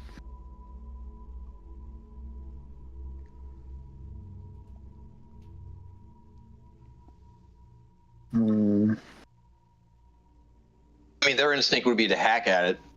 yes, I guess I want them to attack the tentacles that are around them. There's plenty of them. Roll 20-sided for both of them. A roll for the first guy with the 18. Okay. So that was 13. 13. Mm-hmm. And even more pluses because he's your henchman. So both of these guys feel your goodness and your strength even more. 14. So they easily decimate these tentacles. They're gone. You know, and you see refound strength in them and refound confidence. So does it occur to me that the monks might have been trying to hold this thing back, and that by killing them, we've lessened their keeping this thing away? Roll 20-sided. Inquiring minds want to know. That thought crosses your mind, and you say something out loud to your advisor, and then he reminds you that no, sire, the chanting was coming from them, and you know, you could feel the vibration, and you could, you know, you can tell by the way the power and the flow of the music is traveling. The chanting was definitely coming from the monks. Was not good. It gave you the headaches. Got you sick. It stunned you guys at first. Okay. Music, no bueno. So it had evil undertones, huh? Of the most heinous and hideous. In fact, do you dwell upon the sounds that you heard? Oh, most certainly. Oh, then roll 20-sided. Roll for your alignment change. Roll for sanity. Okay. Only because your bard songs are playing, you start thinking about the chanting that you heard, and you feel yourself starting to get lost, almost like in a dream world. And you're like, wait, what? No. And you fight your way back, and you realize. I think I heard myself chanting while I was singing in the same way. And you realize that you were mouthing the words. And you're like, and you're like, holy shit.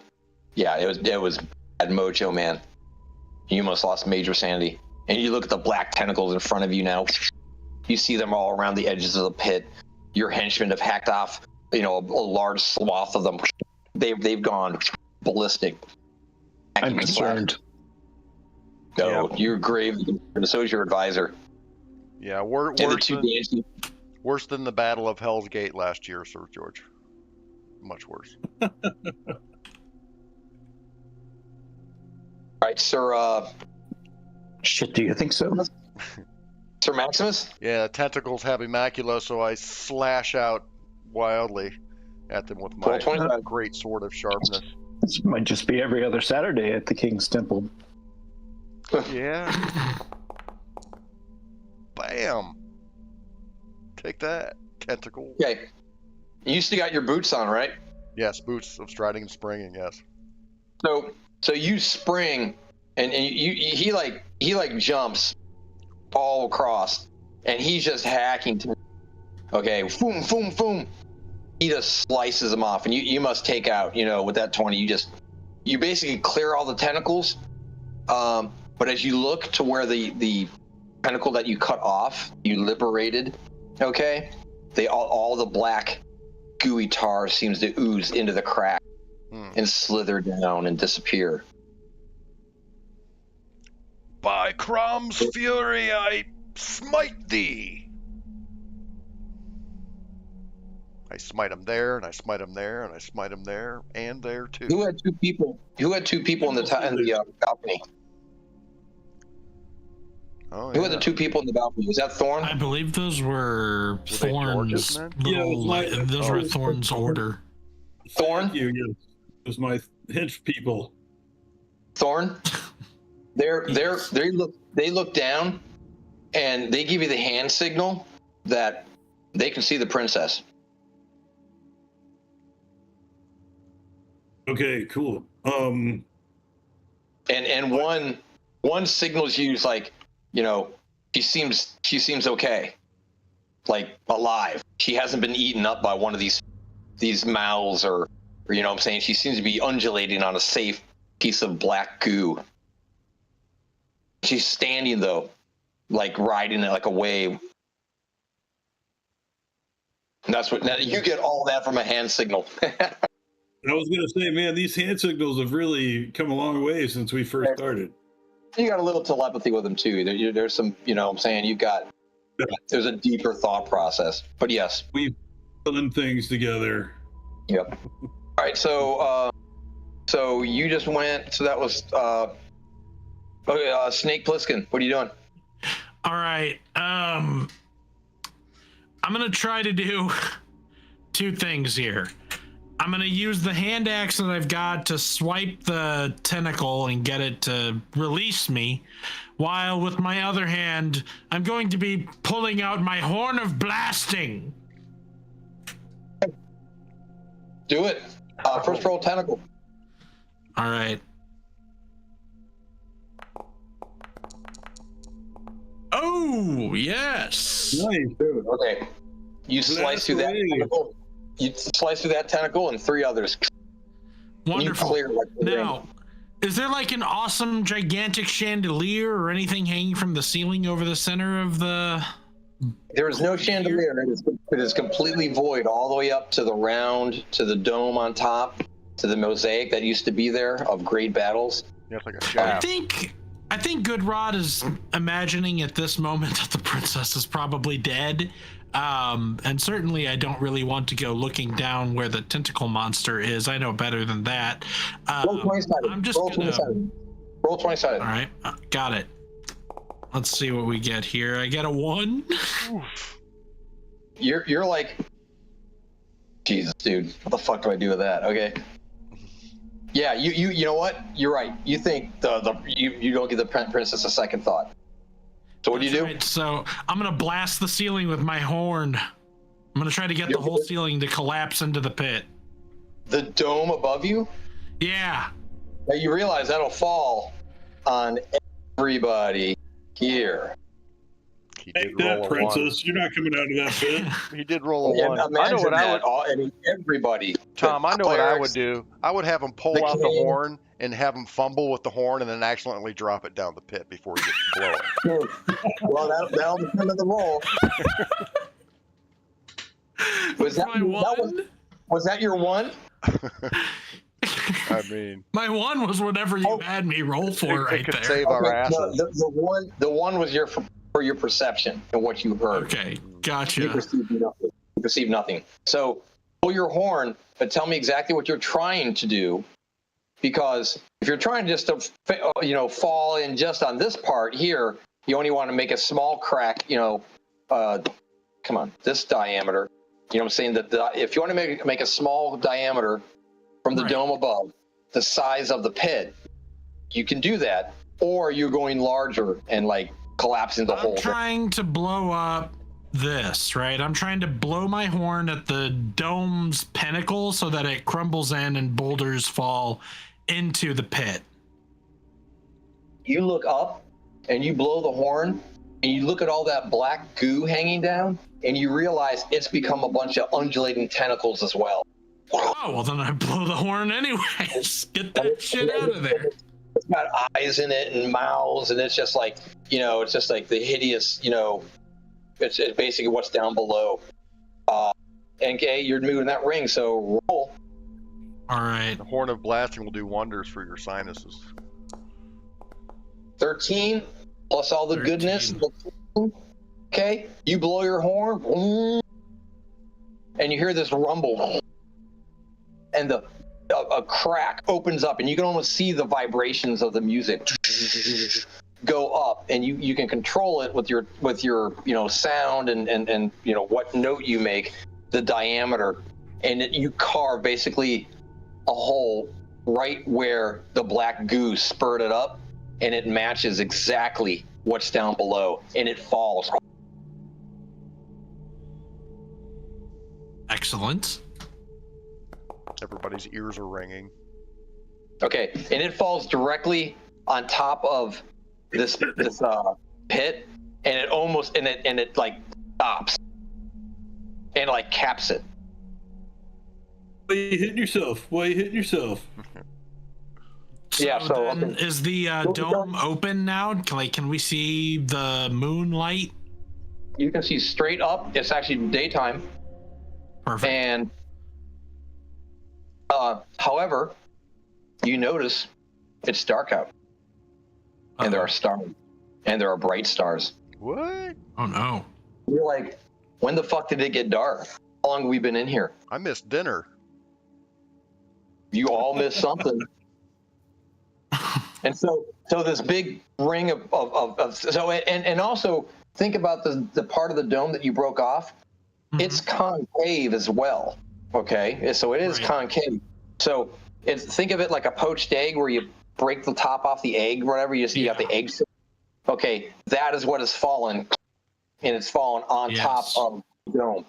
But it's got cracks in it. You can tell it's like starting to break apart. It's not going to last. But it was a good drop. But the architecture and the stonework, there's no way it can hold it together. Only Well, because of hopefully I forced this thing down a little bit, like that's the goal, is to get all the rubble to crash down on this thing and push it back into hell. Yeah. Okay. Yeah, remember the horn right. and the horn and the Hydra? Yeah. The king's turn. Okay. Happiest king on the face of the planet. Oh, he's smiling. He's so proud of his daughter. Okay.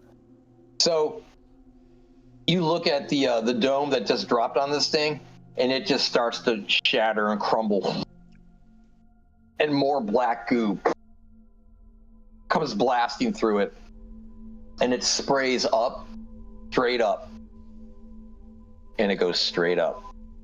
Oh, Immaculus screams, "Goo!" He didn't want to get any of that shit on him. Here, roll 20-sided. You all see this because the stones all fall and break apart.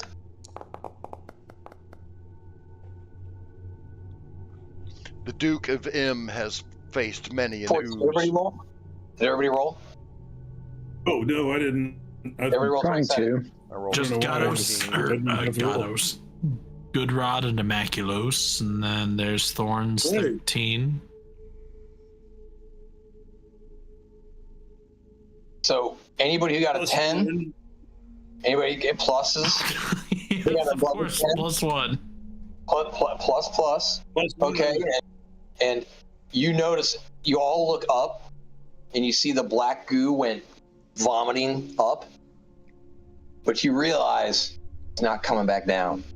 You're like, where the fuck did it go? Okay, who just rolled that?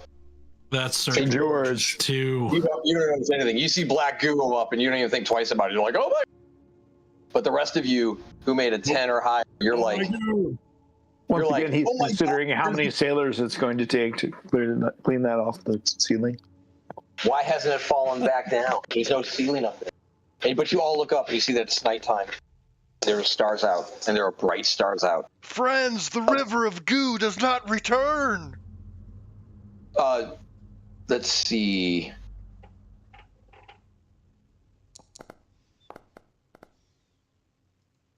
Harry, your advisor, while he's not totally sure, but he looks up at the stars, he's like, those are no constellations that I recognize, sire. And it's Thorn's turn. What do you do? The dome that fell down, cracked in. It almost hit you. You're right on the edge, but it all fell through down to the floor. And you're looking down, and you see tentacles and ooze and undulation, eyes, and people screaming. The screaming's almost died down now. Almost everybody's dead. But you do see the princess. She is still standing. She seems to be undulating on the black goo. Roll 20-sided.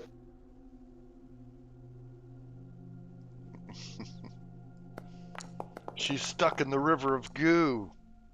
You, Thorn, you look down in the pit and you look at the princess, and she seems to be riding this wave rather well.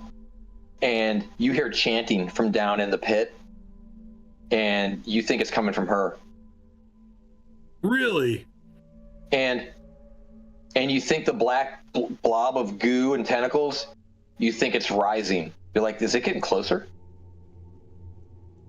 And she's riding it up? Yes. What do you do? Can I launch myself at the princess and try to cut her down? Yeah, You're gonna jump into the pit? That rules. Do it, man. Yeah, no, I'm gonna like evil must be stopped. Rah! Okay. What weapon is Thorn wielding in this plunge? I'm wielding my fabulous longsword that's The Raven sword. very, very effective versus evil of all kinds. A longsword of evil slaying. Yes, of course. Paladin, man. If I could play, Sean, if you could play Elvis, what is it? The Impossible Dream. Live the impossible dream to fight in the gates of hell. I mean, that's what Kyle, you just did, man. You just jumped in. Thorn, the mighty paladin. You know, bear with unbearable sorrow. It doesn't get more important than this. Like we're at the palace, 1,000-year anniversary, and evils come. It's time to throw down. Yeah. To go where the brave never go. Go there, man. All right. You're freaking on it. I'm playing it. You don't hear it, but it'll be on. Okay. So, yeah, because that song says everything right now. So, all right, so Colin, you jump down, roll 20-sided. To dream See if you stick this landing. the impossible dream. And you're trying to get close to the princess? Is that what you're doing? Trying to like impale her with my sword on the way down, like. Rah! Well, you're trying to cut her. Okay, all right. So you jump down, and you jump into the pit, and you're 12. 13 Where the brave plus 1 13? and Raven powers, whatever those give me. I don't know. Roll another 20-sided. the unrightable wrong. To love. Raven powers. 15, 16. Let's just say the Raven powers give me 16. I don't know. Oh, your You- arms are too wet. Dude, I mean, yeah, you got to cue that song up, man, because he is in the gates of hell, and you have charged down, and you have like you stick the landing, and you stick your sword through the princess, but you notice it only goes partially through, and she's tough, and she doesn't look anything like she did. She looks like she's like, how do I say? She looks completely black. Okay? She's like Artemis. I do not serve evil. I end evil. Star Trek. Killed Tasha Yar. But anyway, but not all gooey and sloppy. I mean, she looks like herself. Her body features, her breasts, her supple breasts, and her fine ass. You know, all that. But it's all black. And your sword goes through it. Okay. And you hear Elvis playing in the background. To go where the brave never go. Okay. So, and she's staring at you. She's staring and she's chanting. And yeah, she's got. I've got my sword in her already. I'll headbutt her to death. I'm already stuck to her. Okay, roll. Level 18 headbutt. 12, 13. She can't escape that. That's a headbutt. I just Again, your smashed that head. pretty little nose of her back to her skull. Dude, you freaking drop 70 feet, maybe 50, and you stick it right in front of her. Level your sword through her. It goes through her black body, and it's like midnight black. I mean, it's like black, like the void, like this undulating goo. And then once you're done sticking, just ram your head into her head, and you crush her head. And you hear, and she's standing there, and she's got she's got a crown on, jewels, her necklace, her staff. And she's chanting. Still. She's still chanting? She's still With a chanting. smashed head. No. All right, I've got something up my sleeve for next turn. St. George, what do you do? And you notice I said 50 feet, right, Kyle? Yeah. It's no longer 100 feet down. But just as heroic. Go, St. George.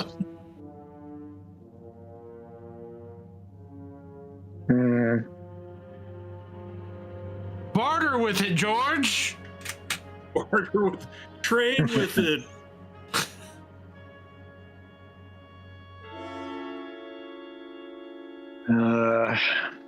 Fucking awesome.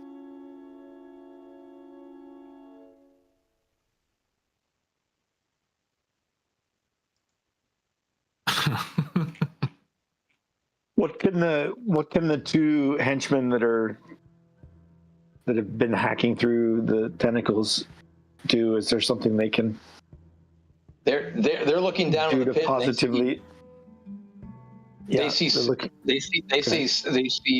Thorn stick his landing and attack the princess, and they yell, "Let's attack the princess!" And they kind of look at her and they're like, "What? That's not the princess. Something's wrong."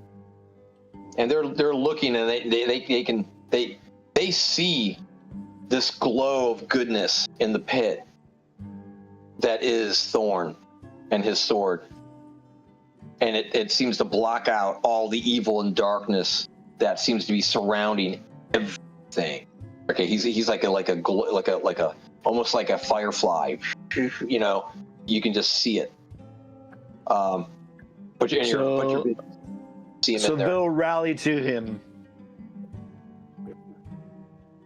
Okay, Can roll they 20 join sided for him? both. Roll 20 sided for both. To the pit life Okay, roll forever. again. 13. Okay. Am I still singing? Am I still saying one? And a 16. Okay, so your two henchmen jump into the pit. Got some loyal henchmen, Sir George. Wow. Well, dude, he's the man, you know. And again, remember, he lost 3 of them. 3 of them said yeah. no, took off. You saw his dancing. You died for that. This is true. He's lucky he's got 2. He should have a lot more though. But anyway, that being said, they stick their landing, and they're not as powerful as you, Sir Thorn. So they stick their landing, but they don't get an attack. But they stick their landing. They're standing right next to you. On either side of you, right in front of the Nice. princess. Time to kill the evil lads. Who's this? Immaculos. Fabulous. Go. What do you do? Peering down Immaculos, down are you into a the wizard? pit. Oh, you're like a fighter, right? Yeah, I see Thorn jump into the pit, so I step up to the edge and look down. And what do I see? Thorn down there with the princess, right? You see Thorn with his sword embedded into what looks like the princess. She's got her staff in her hand. She's got her crown on. She's got her necklace. Okay, her rings.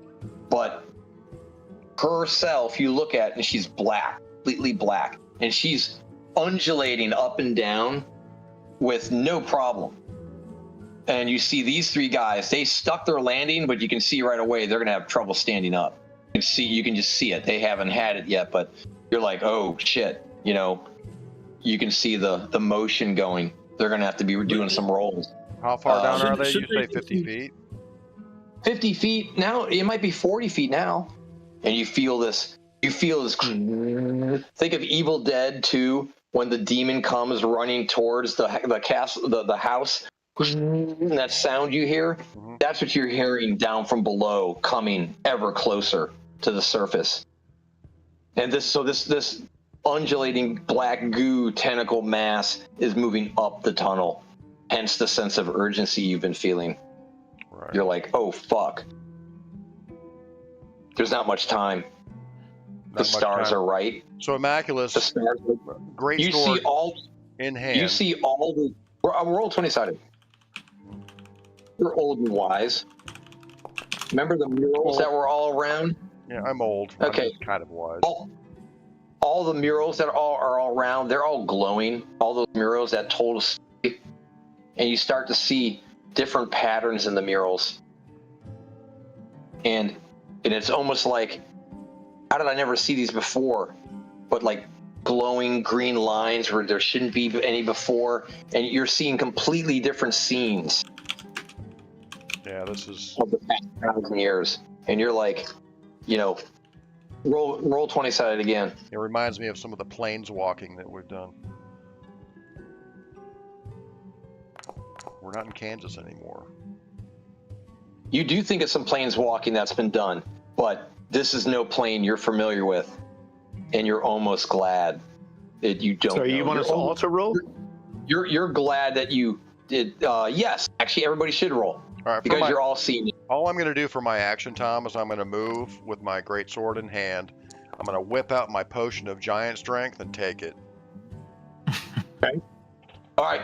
Remember George is that nonplussed. George failed.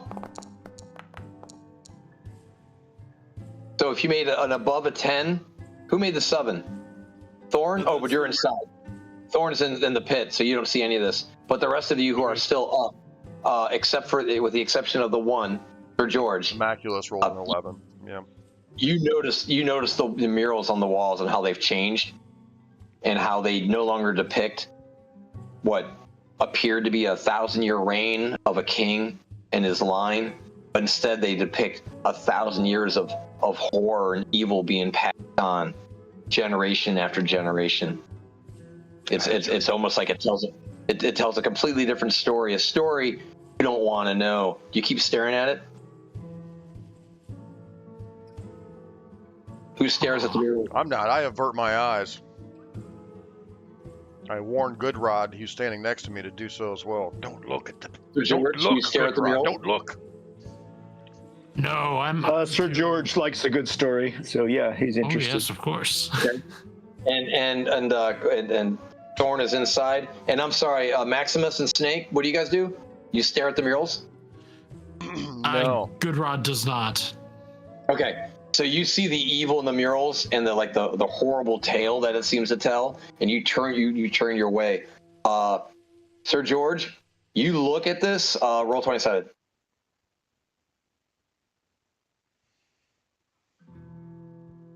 Yes.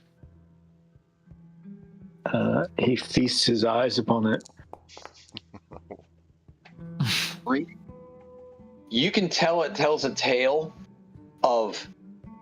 It seems to be a curse being passed on through generations, but you can't get much more out of it than that. You're gonna have to study it a little bit more if you want to do that. Let's jump over to because I think we went backwards. I think we went backwards a little bit, so I think we got to go to. You drank giant potions, so I think it is. It's me. Snake's Good turn, rod. and then we started. Okay, Snake, go. Okay, so where are the entrances and exits here? There's one entrance that you know of. It's back here. Behind the Or I'm cave. sorry, it's up here. The Dragon Head. Okay. Now there are other chambers around here, but they go to living quarters, kitchens, the rest of the castle. You're not aware of an exit. Hmm. Sure, there is one. You go down enough corridors, maybe. I don't know. Maybe you come to a cliff. Who knows? Do I fight? Of course, I fight this evil. I'm going to find. Where is this mural located again? The mural is along the outside wall of this giant dome. The murals have told the story of the king over the last 1,000 years. But the mural has changed, but that's kind of all you know. You're like, oh, Right. and but it's on the outside wall. Yeah, I'm not much of a reader or even a picture looker adder, so I'm gonna go ahead and get to the edge of the cliff here, and maybe over here. I'm gonna reposition and then blow the horn directly at the writhing beast, aiming specifically at where it's connecting to the walls. I'm gonna try and get it to slip, or do I think that it's pooling? Does this look like oil rising to the top of a well, or does this look like something climbing up? Well, you really don't know what's under it, so it could be climbing up. Okay. Could just be oil rising from an infinite bottom. You really don't know.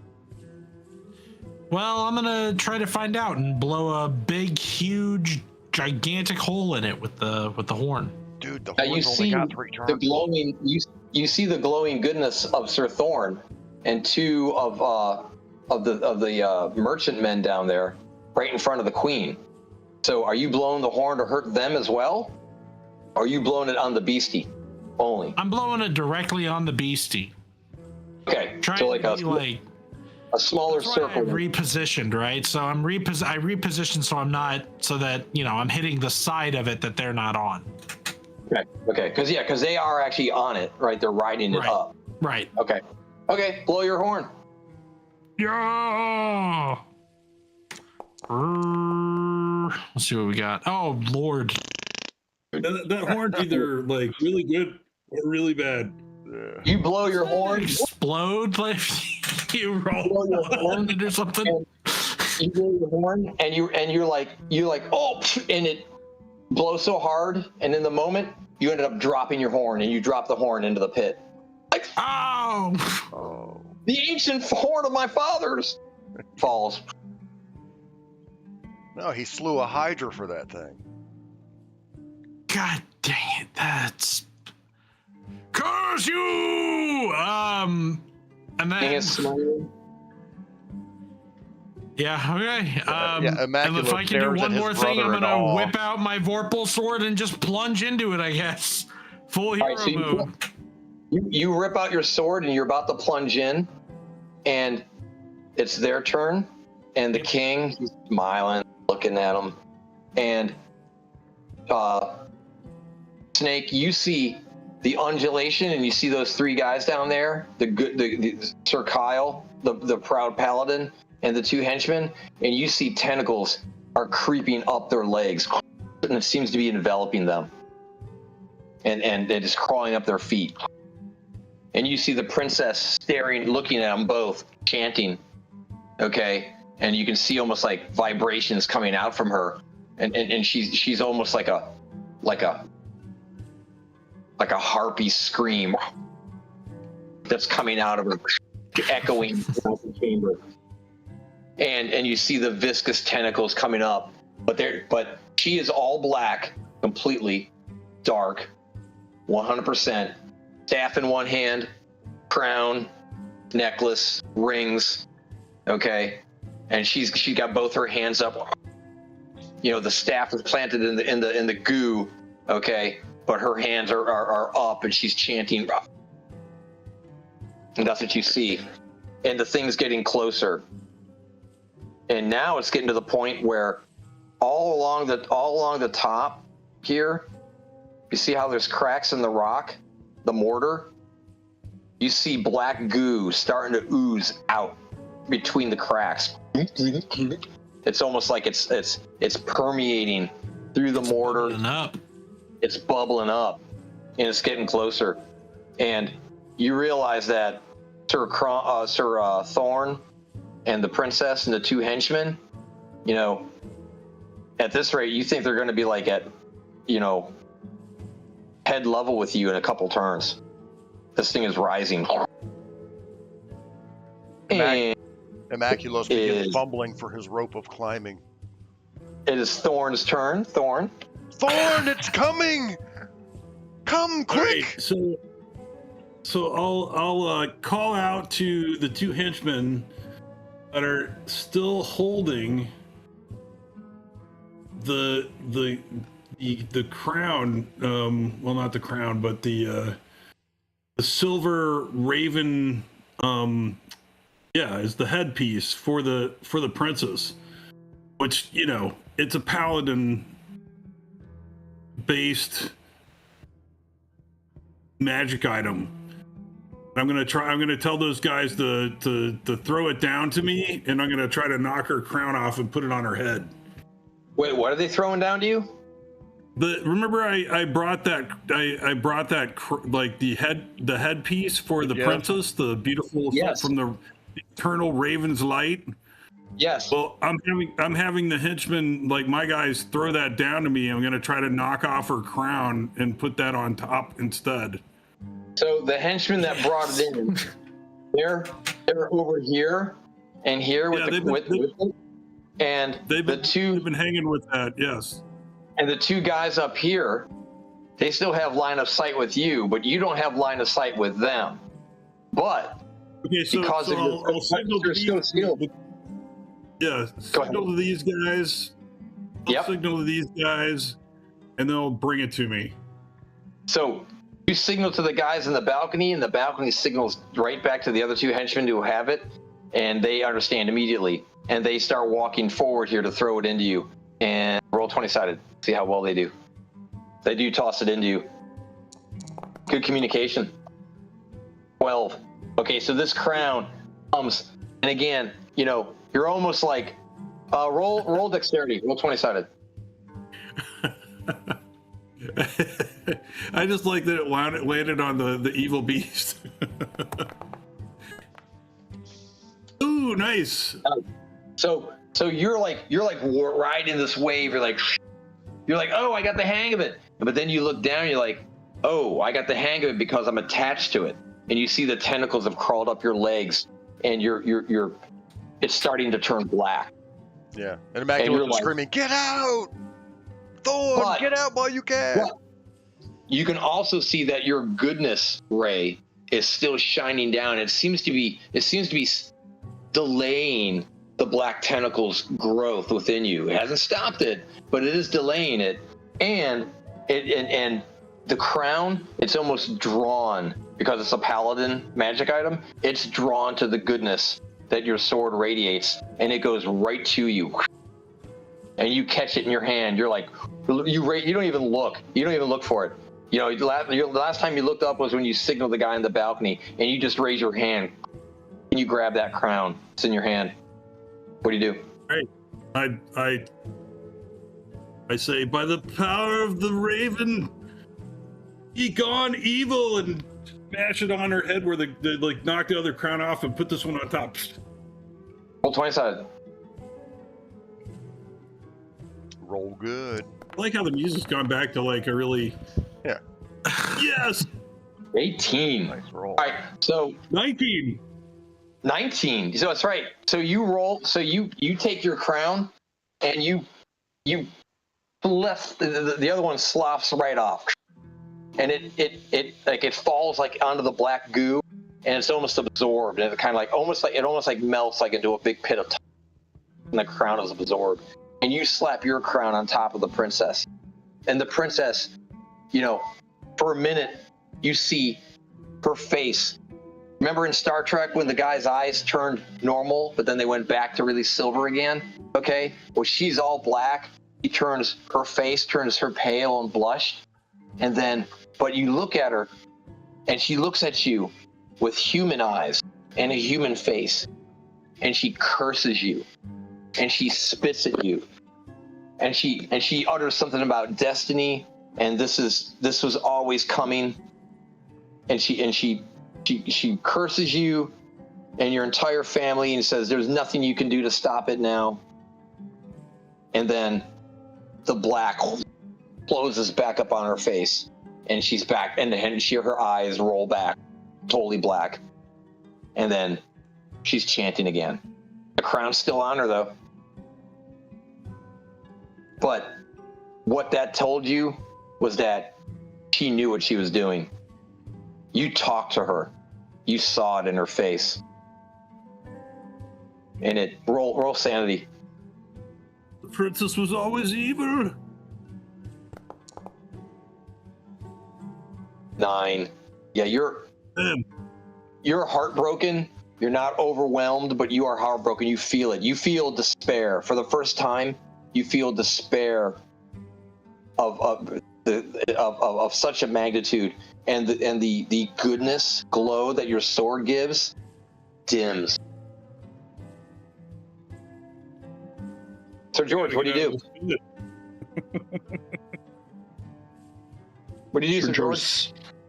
Size. Milk's gone bad, guys.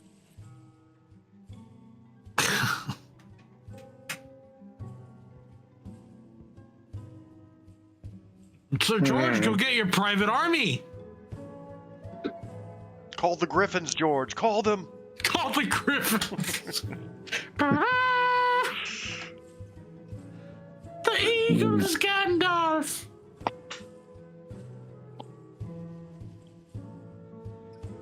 It's running out, gentlemen. So she's down in the bottom of the pit? Is that? Yeah, but the pit's not at the bottom anymore. It's like 20 feet down. Like, you can almost see the tops of their head. You can see the top of Sir Thorn's head because he's so tall. Am I aware of her evil nature as well? As he undulates up on the wave, you can see his head. Am I aware of her evil nature at this point, or not? No. Besides maybe the black skin and the chanting. You do hear her chanting. You hear a woman's voice chanting from below.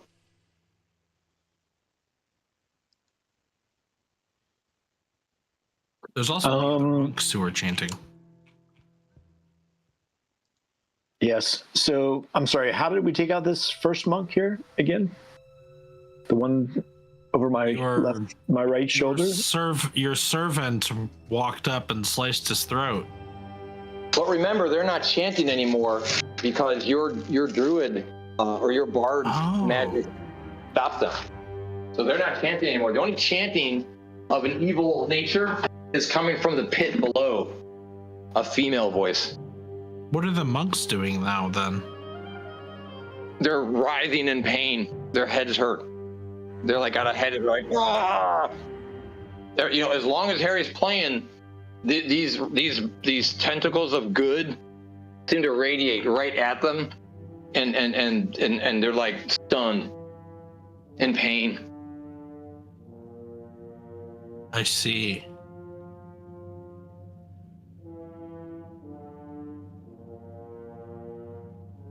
Hmm.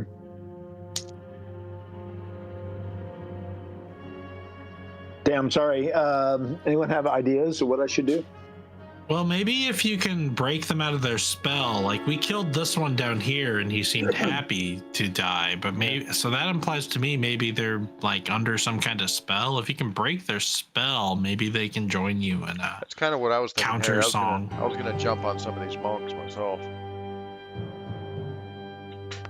After tossing the rope of climbing to Thorn. I think a sword Waste can of a make him good fly. rope. I It's think a gonna get sword eaten. lets him fly anyway, but still. He might not fly. I don't know. Does he have a wing of flying? I don't know. Okay, so I'll motion to the sailor henchman, I don't know, officer who killed this other monk. If I can motion to him while I'm continuing to sing this song to apply the same solution to the Kill one the rest, yes. He'll To my- fly. He said, to my right. Roll. He'll hack.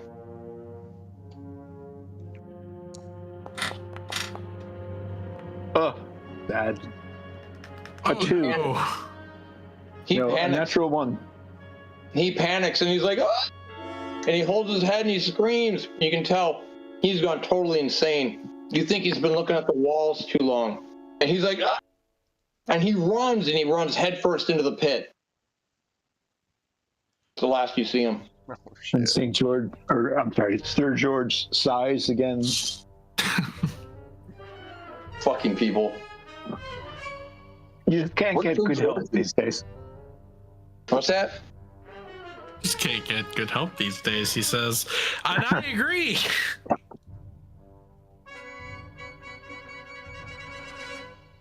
Whose turn is it? Maybe it's still St. George. Okay. That was his henchman guy. Oh, I'm singing. I'm singing and trying to convert these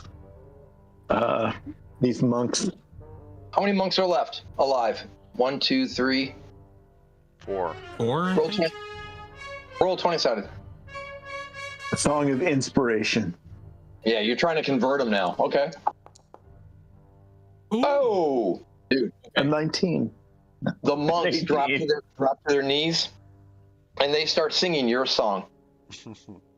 All of them. All the living ones start singing your song. And you realize you can stop singing now because they're chanting your song. You projected your song onto them. You've exorcised their demons, and now they're joining you in your Yahoo Dore song. Beautiful Yeah, use. it's almost like you. Yeah, My henchmen Andy, all you shed a hypnotize tear. All right, Nice use of Go, that high-level spell slot, Harry. Snake. Snake, what do you do? Be right back.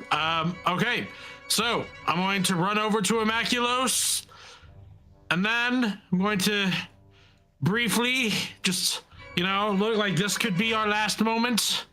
And then with a valiant scream, I try to jump upon the princess, just full body tackle, try to disrupt her posture and the staff and all of it. Okay. Sword in Oh, hand. okay. Okay, roll 20-sided.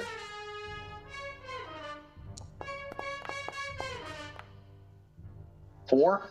So you land, and you kind of land right next to her, and you kind of like bump her. You bump into her, but you don't actually hit her. You know what I'm saying? You kind of like land right up against her. So she kind of moves a little bit, and the foul smell and the dank feel that you have down here, it's worse than what it was up above, and you sense You sense the pending doom. The end is near. You're like panicked, like anxiety takes you over. You're like, oh my God, we can't stop this. And you look up above and you see the sky, the night sky and the stars, and something just tells you, that they're right. And you think of the mural. It's been 1,000 years, and then you look at the princess and you look at Thorn's face and you see despair in Thorn's face.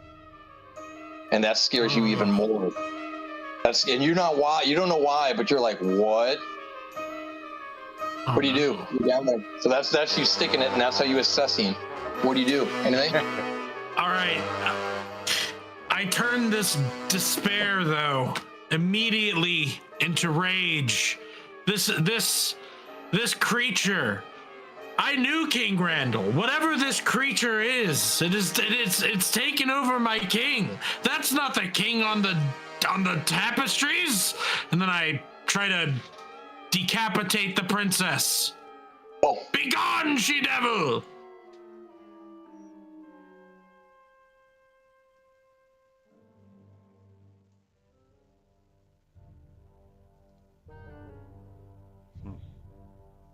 Oh, if I disconnected? What happened here? No. Roll 20 sided, man. I hear you.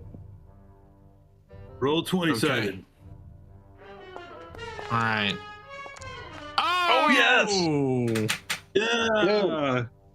You look at Thorn's face, and because he's behind, he's like facing the princess, and you're behind the princess, and you just lob her head off.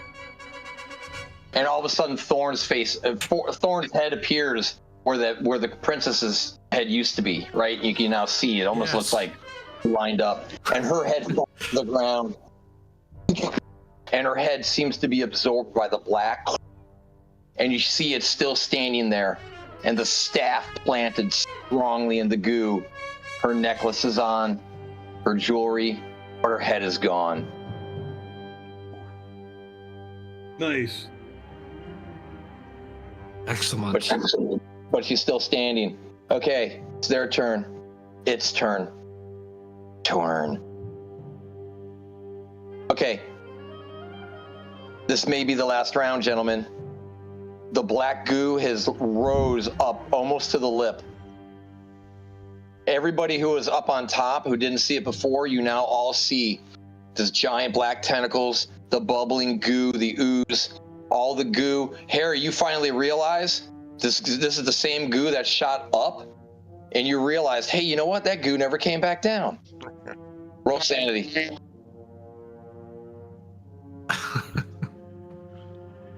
How do I roll? Roll 20 sided. Roll 20 sided. Roll high. I see him. Yeah. Wow, music went perfect. You hold your sanity together. You're like, oh, and you get a gray streak as well. And your eyes turn green. Your eyes turn piercing green. Which you look upon the horror. I skipped Thorn. Thorn, your legs are embedded into this black goo. The righteousness that you felt at one point has dimmed. It's not gone, but it's dimmed. But you feel attached to this, and you're starting to believe that you'll never escape it. It's you almost feel like it's enveloping you, and you don't know. And you see in front of you a headless princess, completely black, decapitated, holding a staff embedded in the goo next to her. She's standing on it like nothing, no balance required. And there are no tentacles wrapped around her like there are on you. You have tentacles around you and you're starting to turn black. She's completely black, no tentacles. What do you do? I'm going to strike the staff with my sword. Roll your mighty sword.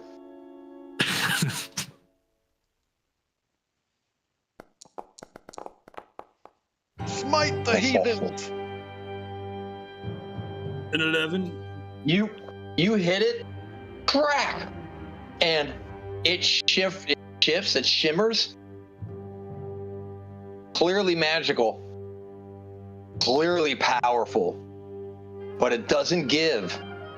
But you actually feel the black goo almost drop 6 inches. It immediately comes back up, but you feel it undulate down below. You're like, what? So you definitely recognize a connection. All right, so I now are we eye level with my henchmen, or Yeah, you guys are all eye level now. Yep, you've bubbled up. like You attack the you dropped a staff? little bit. You dropped a little bit. Powers and in then the you- staff. Go, Sir George. Oh, wait a minute. I think he's skipped. He went first, didn't he? I think we're. Oh wait, no, my bad. No, I think I had him go insane because he saw it for the first time. All right. But it wasn't his turn. Where does the goo go? How can it just go up and not come back down? Oh, wait. We should. Did Harry took a break. Harry, are you there? Yes, I'm here. I've been here. Oh, okay, Yes. good. Harry didn't take a break. Okay. You heard what Kyle did, right? Yes. Yes. Okay. This Perhaps stuff we that should all gather together and try to lift the staff out of the goo. That might stop it. or pray. Like that's gonna do any good. This goo is upon you. It is oozing out of every seam and all the rocks around it. It's undulating above, and on top of it is riding the princess, the decapitated princess, all black, except for her jewelry, of course, And her robes. So Yeah. how far away from me is she? Sean, what is this distance from here? It's like a 5 here. foot grid, so each space, each token is like 5 feet across. Yeah, there you go. So- the ruler's act should be about accurate. Scale. What does that say? I thought there were 20 hundreds of feet, people in 41 this feet. space. Sure, 41 feet. Okay. Like that. It's a big room, and they're on the other side of it. But It's not really taking into account elevation. But well, that's true Oh, too. that's But they true, are, but they're at eye level now almost. Well, no, actually, you're still a little bit higher than them because they're at the level of the lowest level where the revelers were. Yes, they've reached that. so it's still about But you were 40 saying feet or higher. so. Yeah. Let's see. A squared plus B squared. But where C Sean, squared. where the mosaic was of the R-like structure, Mhm. okay, they're at that level. Okay. It is just about to pass where the mosaic used to be. The people riding it have already passed that point. They're already above it. and so the black good- thing itself is about to pass that line of demarcation between where the mural used to be and now. Okay. And you think that's Sorry, significant? and so Goodrod and this dead body are riding this thing up, this column Yep. upward. Is that? Thor, And you see myself, and this decapitated corpse. Yes, we're on the far end over here Okay. with the staff. So, I'm sorry. So you said this thing was just below me, where they're all standing? Yeah, like remember where all the people were eating before? That's Right, where right. that's where the goo is. It's just about to reach that point. The people, so they're riding up. So the people on top of it are, like 3 feet above where the people were eating. That makes sense because it's like an elevator. No, it doesn't make any sense at all, but that's okay. So I'll try and jump. I'll try and run over to where Goodrod and Thorn are. Are you gonna run over the goo, or are you gonna run along the outside rim of the rock? I guess along the outside rim, but I want to Okay. if this thing. So is the center of this thing rising up? Yep. The whole I'm thing sorry. is rising. Yes. The whole thing. You look down there, and the whole thing's rising up, man. So I want to try and get. How soon do I think it'll be at floor level with where I'm standing? Imminent. Okay, I'm gonna try and jump on to where they are and catch it with the assumption that it's gonna keep on rising. So I'm gonna So you're gonna jump on I'm the gonna- creature? jump onto it. Yeah, I guess yes. Roll. Is that the 27. fastest way to get to where Goodrod and this? It depends if you think Evil you can witch walk arms. across. Do you think you can walk across undulating goo faster than you could walk around the rim of the circumference of the brick?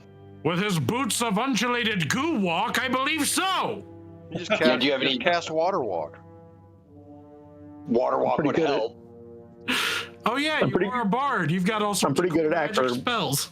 Acrobatics. I'm pretty good at acrobatics. So Go ahead and roll.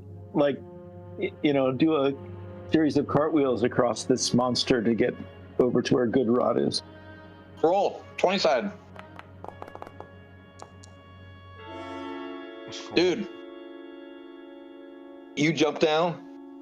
That was a 2, right? Yeah. It was. You jump down and you start doing a cart roll, and you're like, "Yeah, being a bard is awesome." And you're like making it over, and all of a sudden you're Hey, guys, putting watch your this. one. You put one hand down, and right where there's a black smooth piece of goo, a mouth opens up, and your hand goes into it, boom, and it swallows your arm. And you feel these teeth go, and you're like, Oh. Snake, what do you do? All right. Oh, wait, you skipped me. I'm next.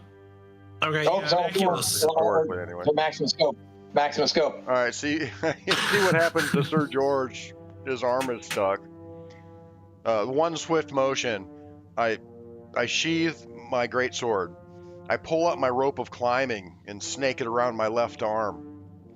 In my other hand, I reach back and pull a javelin of lightning out of a quiver, and I throw the rope of climbing to George to try to snatch him from the thing's gooey grasp. Okay, and what do you do with the lightning quiver? Well, I'm holding it. It's cocked, ready to go. Okay, throw the rope. Roll 20 sided. You throw the rope right on it. It's like boom, it's there. George, The ro- catch! The rope lands right next to you, dude. And you could actually grab it with your other arm, but your one arm is stuck inside this mouth. Gnawing. I'll grab onto the rope. Okay. Nice throw, I think. All right. Got lucky. Now Snake. Right. I think. All right. Thorn and I, right? Okay, we're right by the staff here. He just struck it, and it like slid down a little. I think Thorn and I should grab the staff together and like try to lift it out. Roll. Thorn, is that what you do? I mean, yeah. If I'm like, yes. But All right, Thorn, let's do you already went this turn, right? So- I'm in the third sequence, so just let me know when I can go, and I'll do it. So here's what's going to happen, gentlemen. This goo is imminent.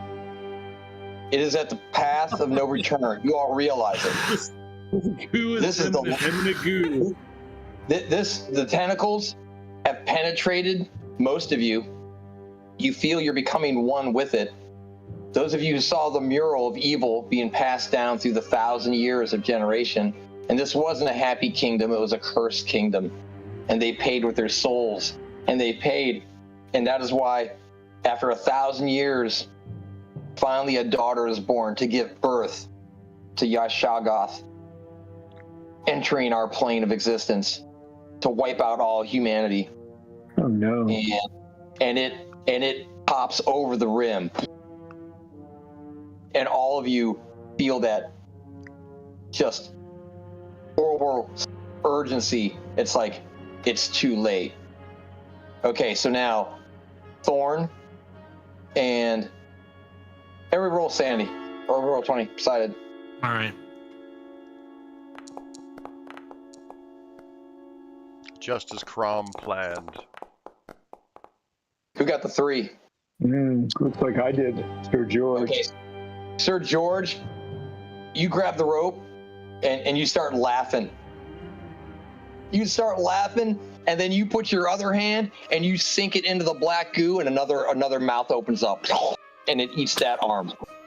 And then you plant your feet, and you start laughing as you watch your arms being eaten off. Got who else? Who got the 9? It's coming for all of us. And I Thorn. go, Who did? Thorn. yeah. Thorn. Evil's taken over, and you're only because you're a paladin are you hanging on at all. But any goodness that your sword had, your sword explodes. Oh, What? No, as you come above the plane of existence, the plane of where the elder sign used to be, okay, your power is now awake, and you feel the goo's power has just surged. You thought it was powerful before. You realize, oh my God, it's entered our world, and everything around you seems to have changed dimensions, but because you're a paladin, you hold on. And this is where, Snake, you can use your save to turn and work with Thorn. yes. What do you guys do? All right, let's work together. Thorn, pull the staff from the goo. And then No words. together we'll. Both of you roll. And gentlemen, listen to me. Both of you roll. And yeah, hear the end of the Star Trek song. Yeah. Uh-oh. Somebody else rolled. Oh. 19. Who rolled the 19? Oh my God. Okay. So, yes, because the monks are still chanting because they were taken over by Yes, indeed. bards, by the bard's song. So you got That's the plus right. 1. You got a 20. So if anything, Snake gets in your way, but you lift the staff up out of her hands and you pull it away.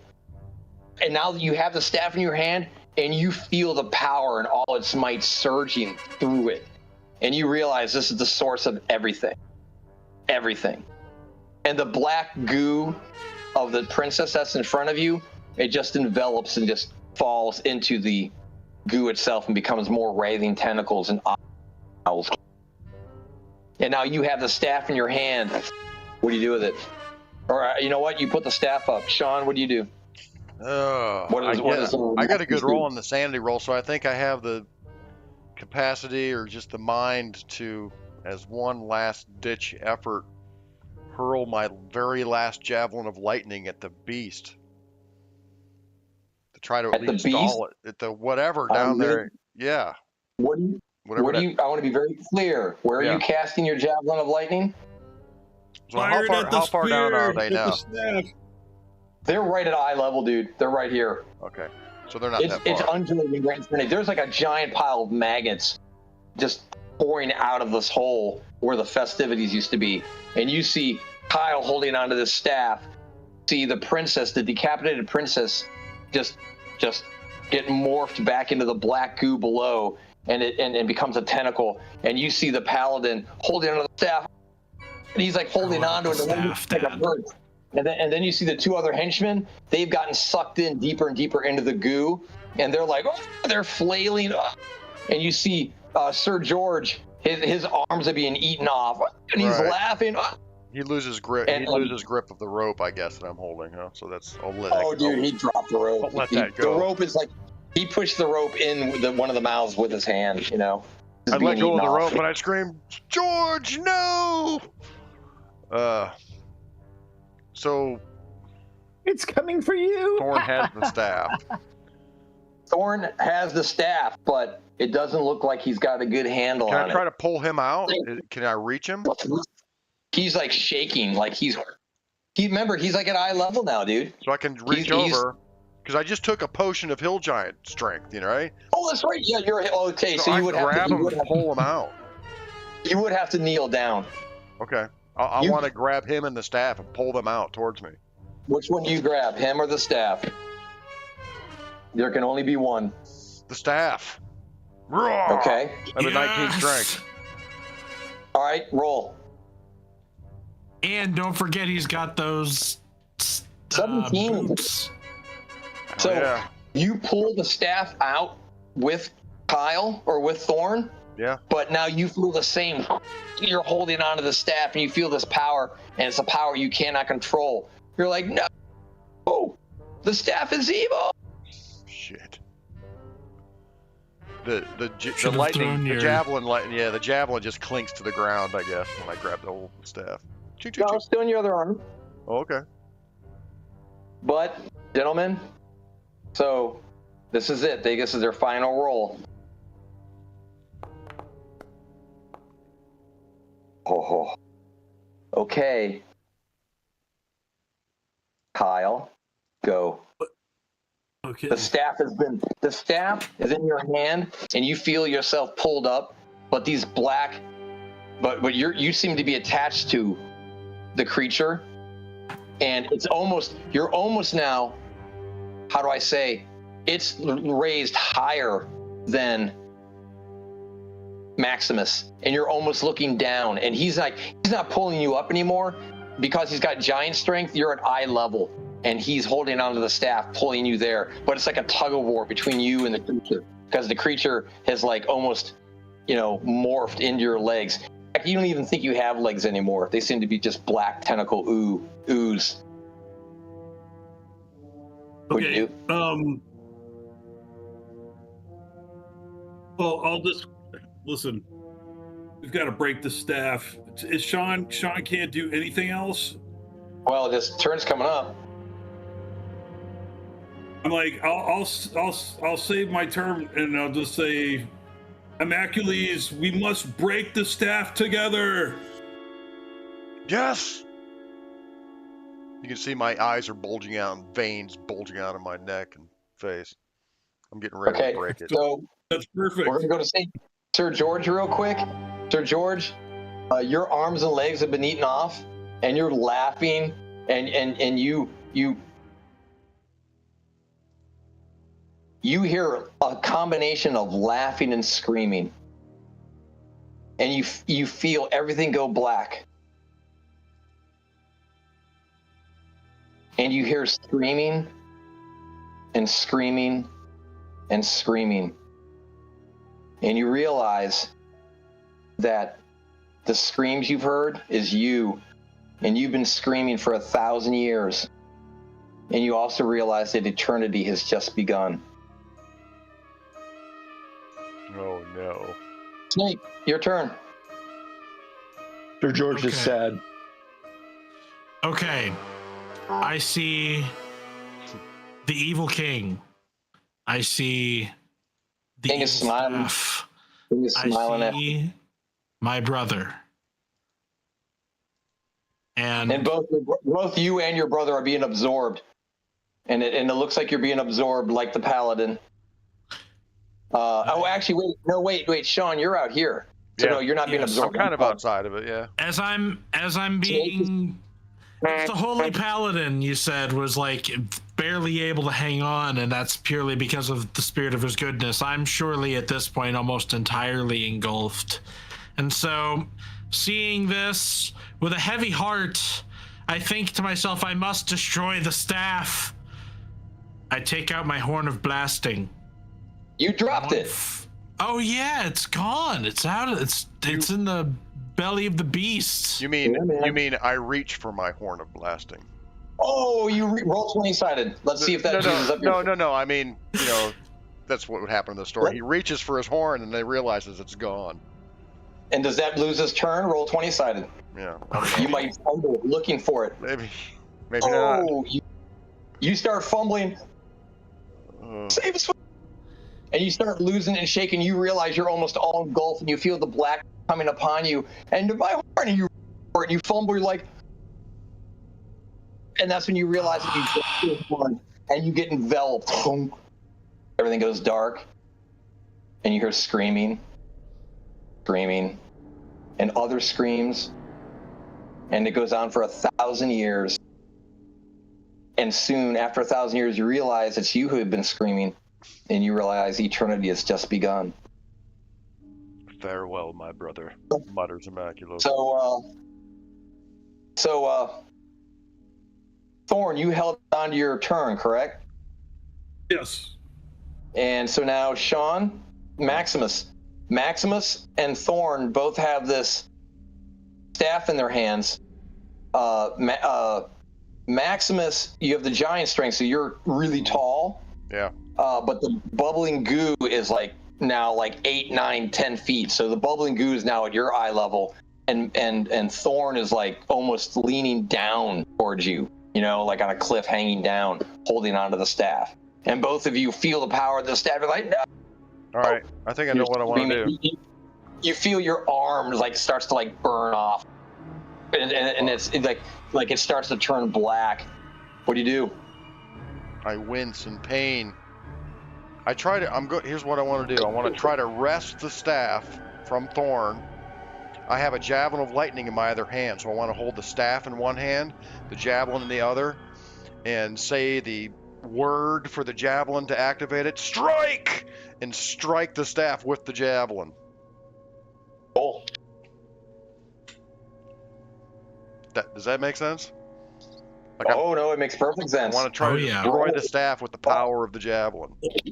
Dude, Okay. let's the epic hit, man. This is make or break. Roll 20-sided. May all the goodness be upon you. There's going to be a thunderous boom here.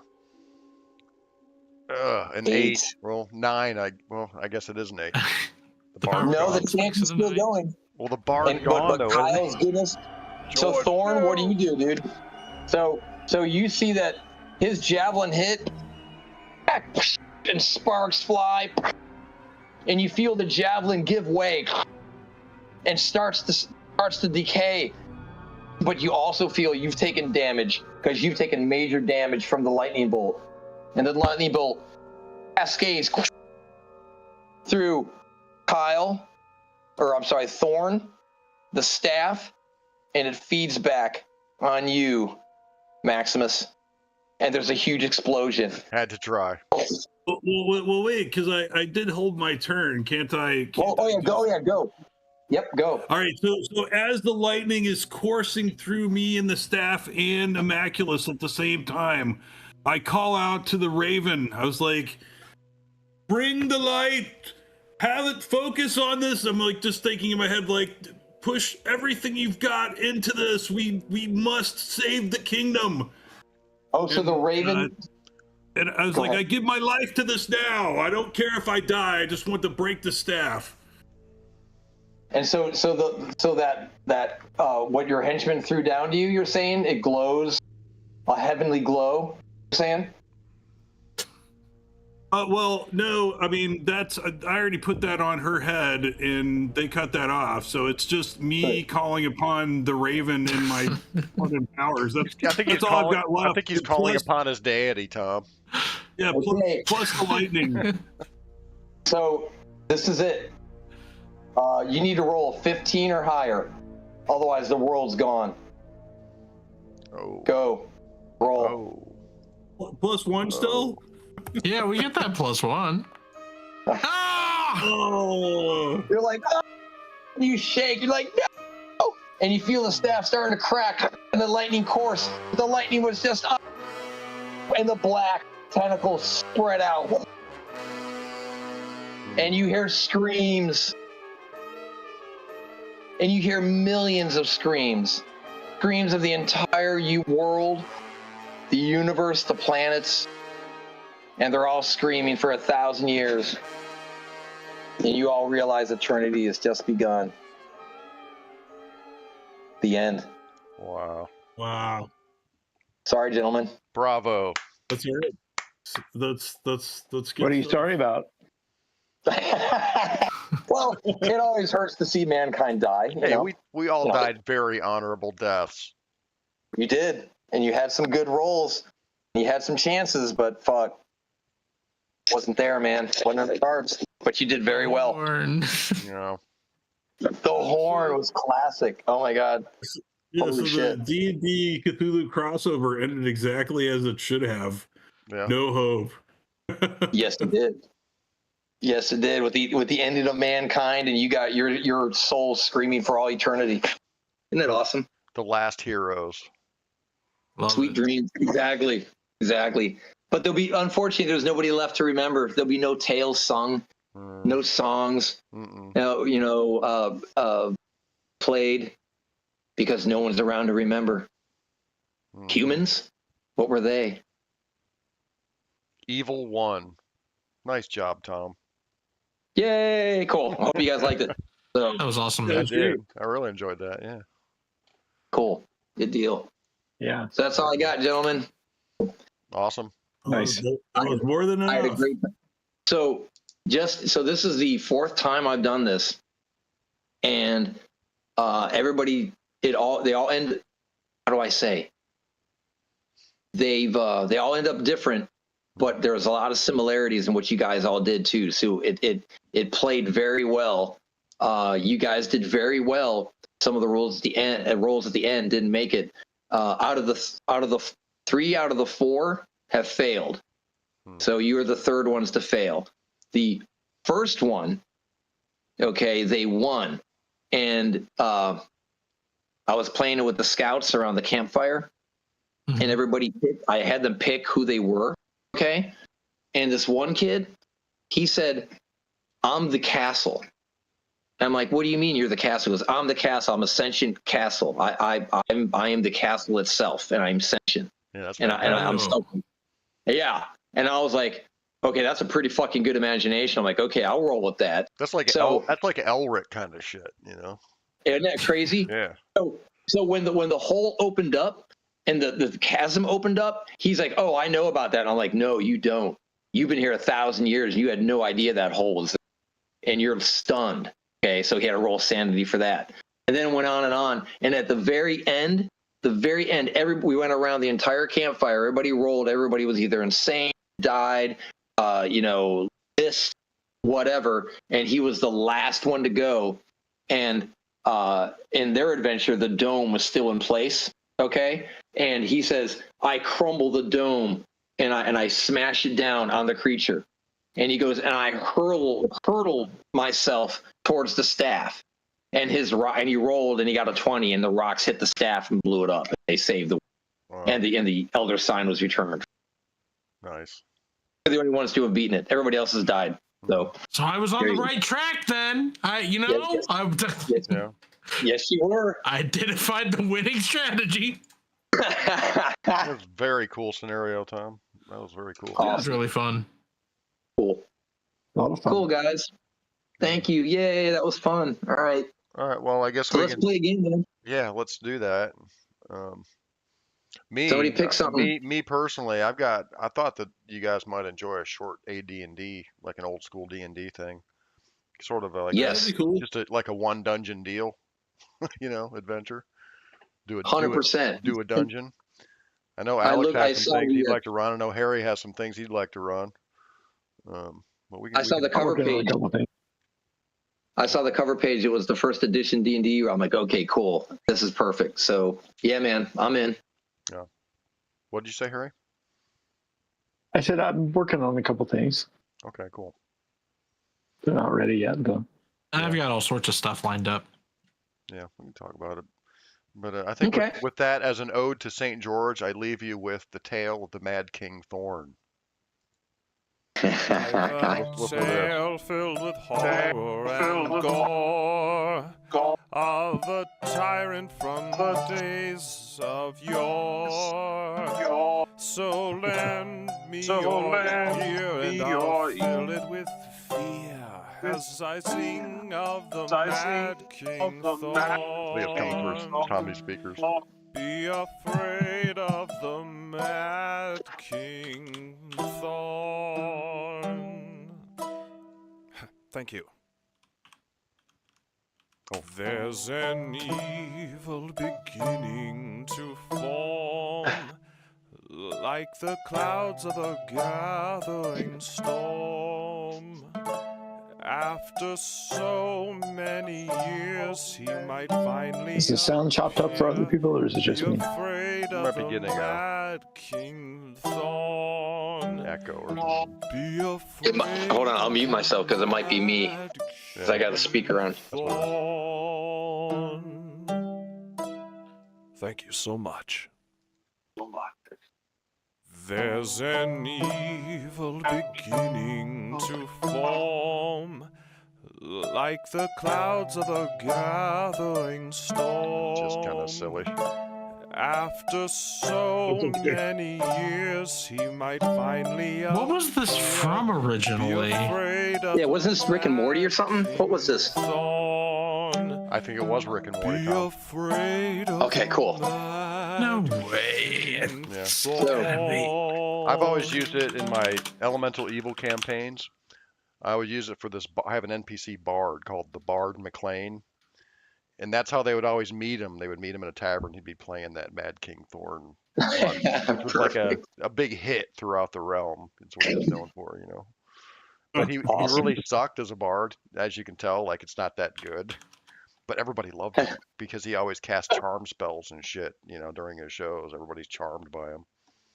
I knew it was Guild Wars. It's from the game Guild Wars. That's what it is. I know it was from something. Yes. Tale of the Mad King Thorn. That's awesome.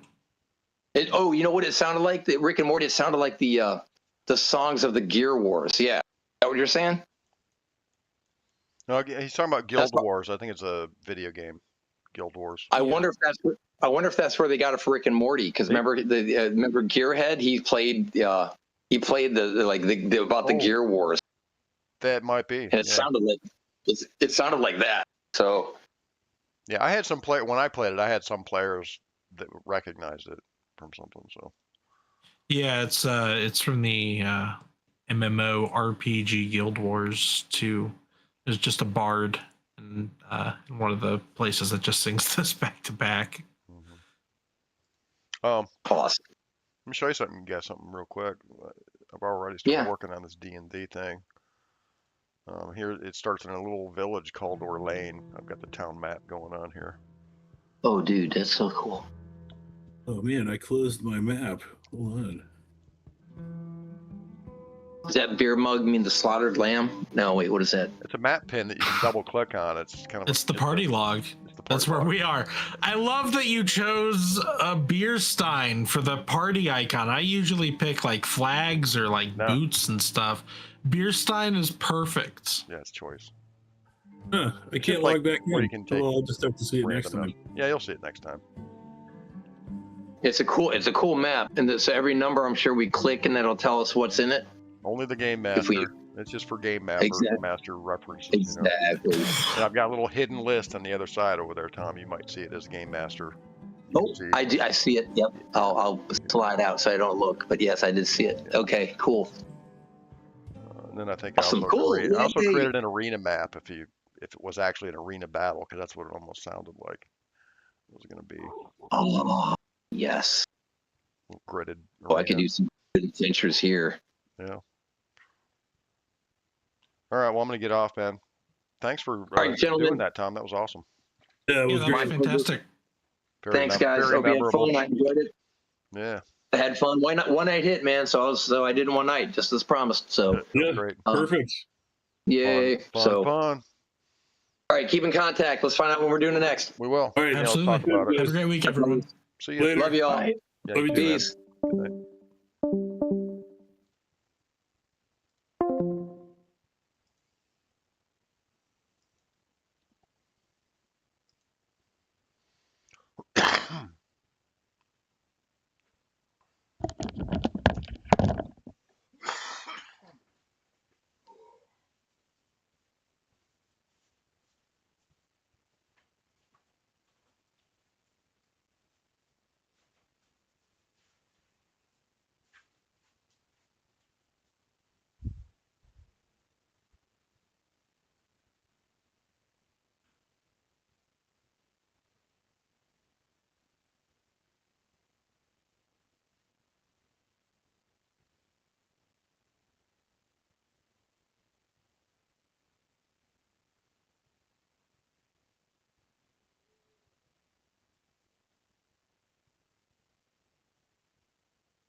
Okay.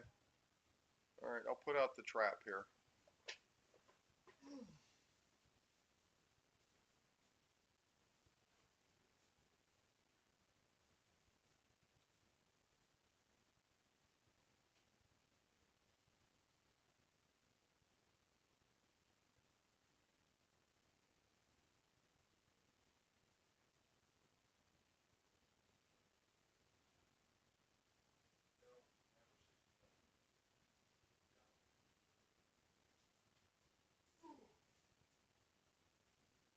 Did I leave that ant bait on the kitchen counter? Is that where I left it? Did I leave that ant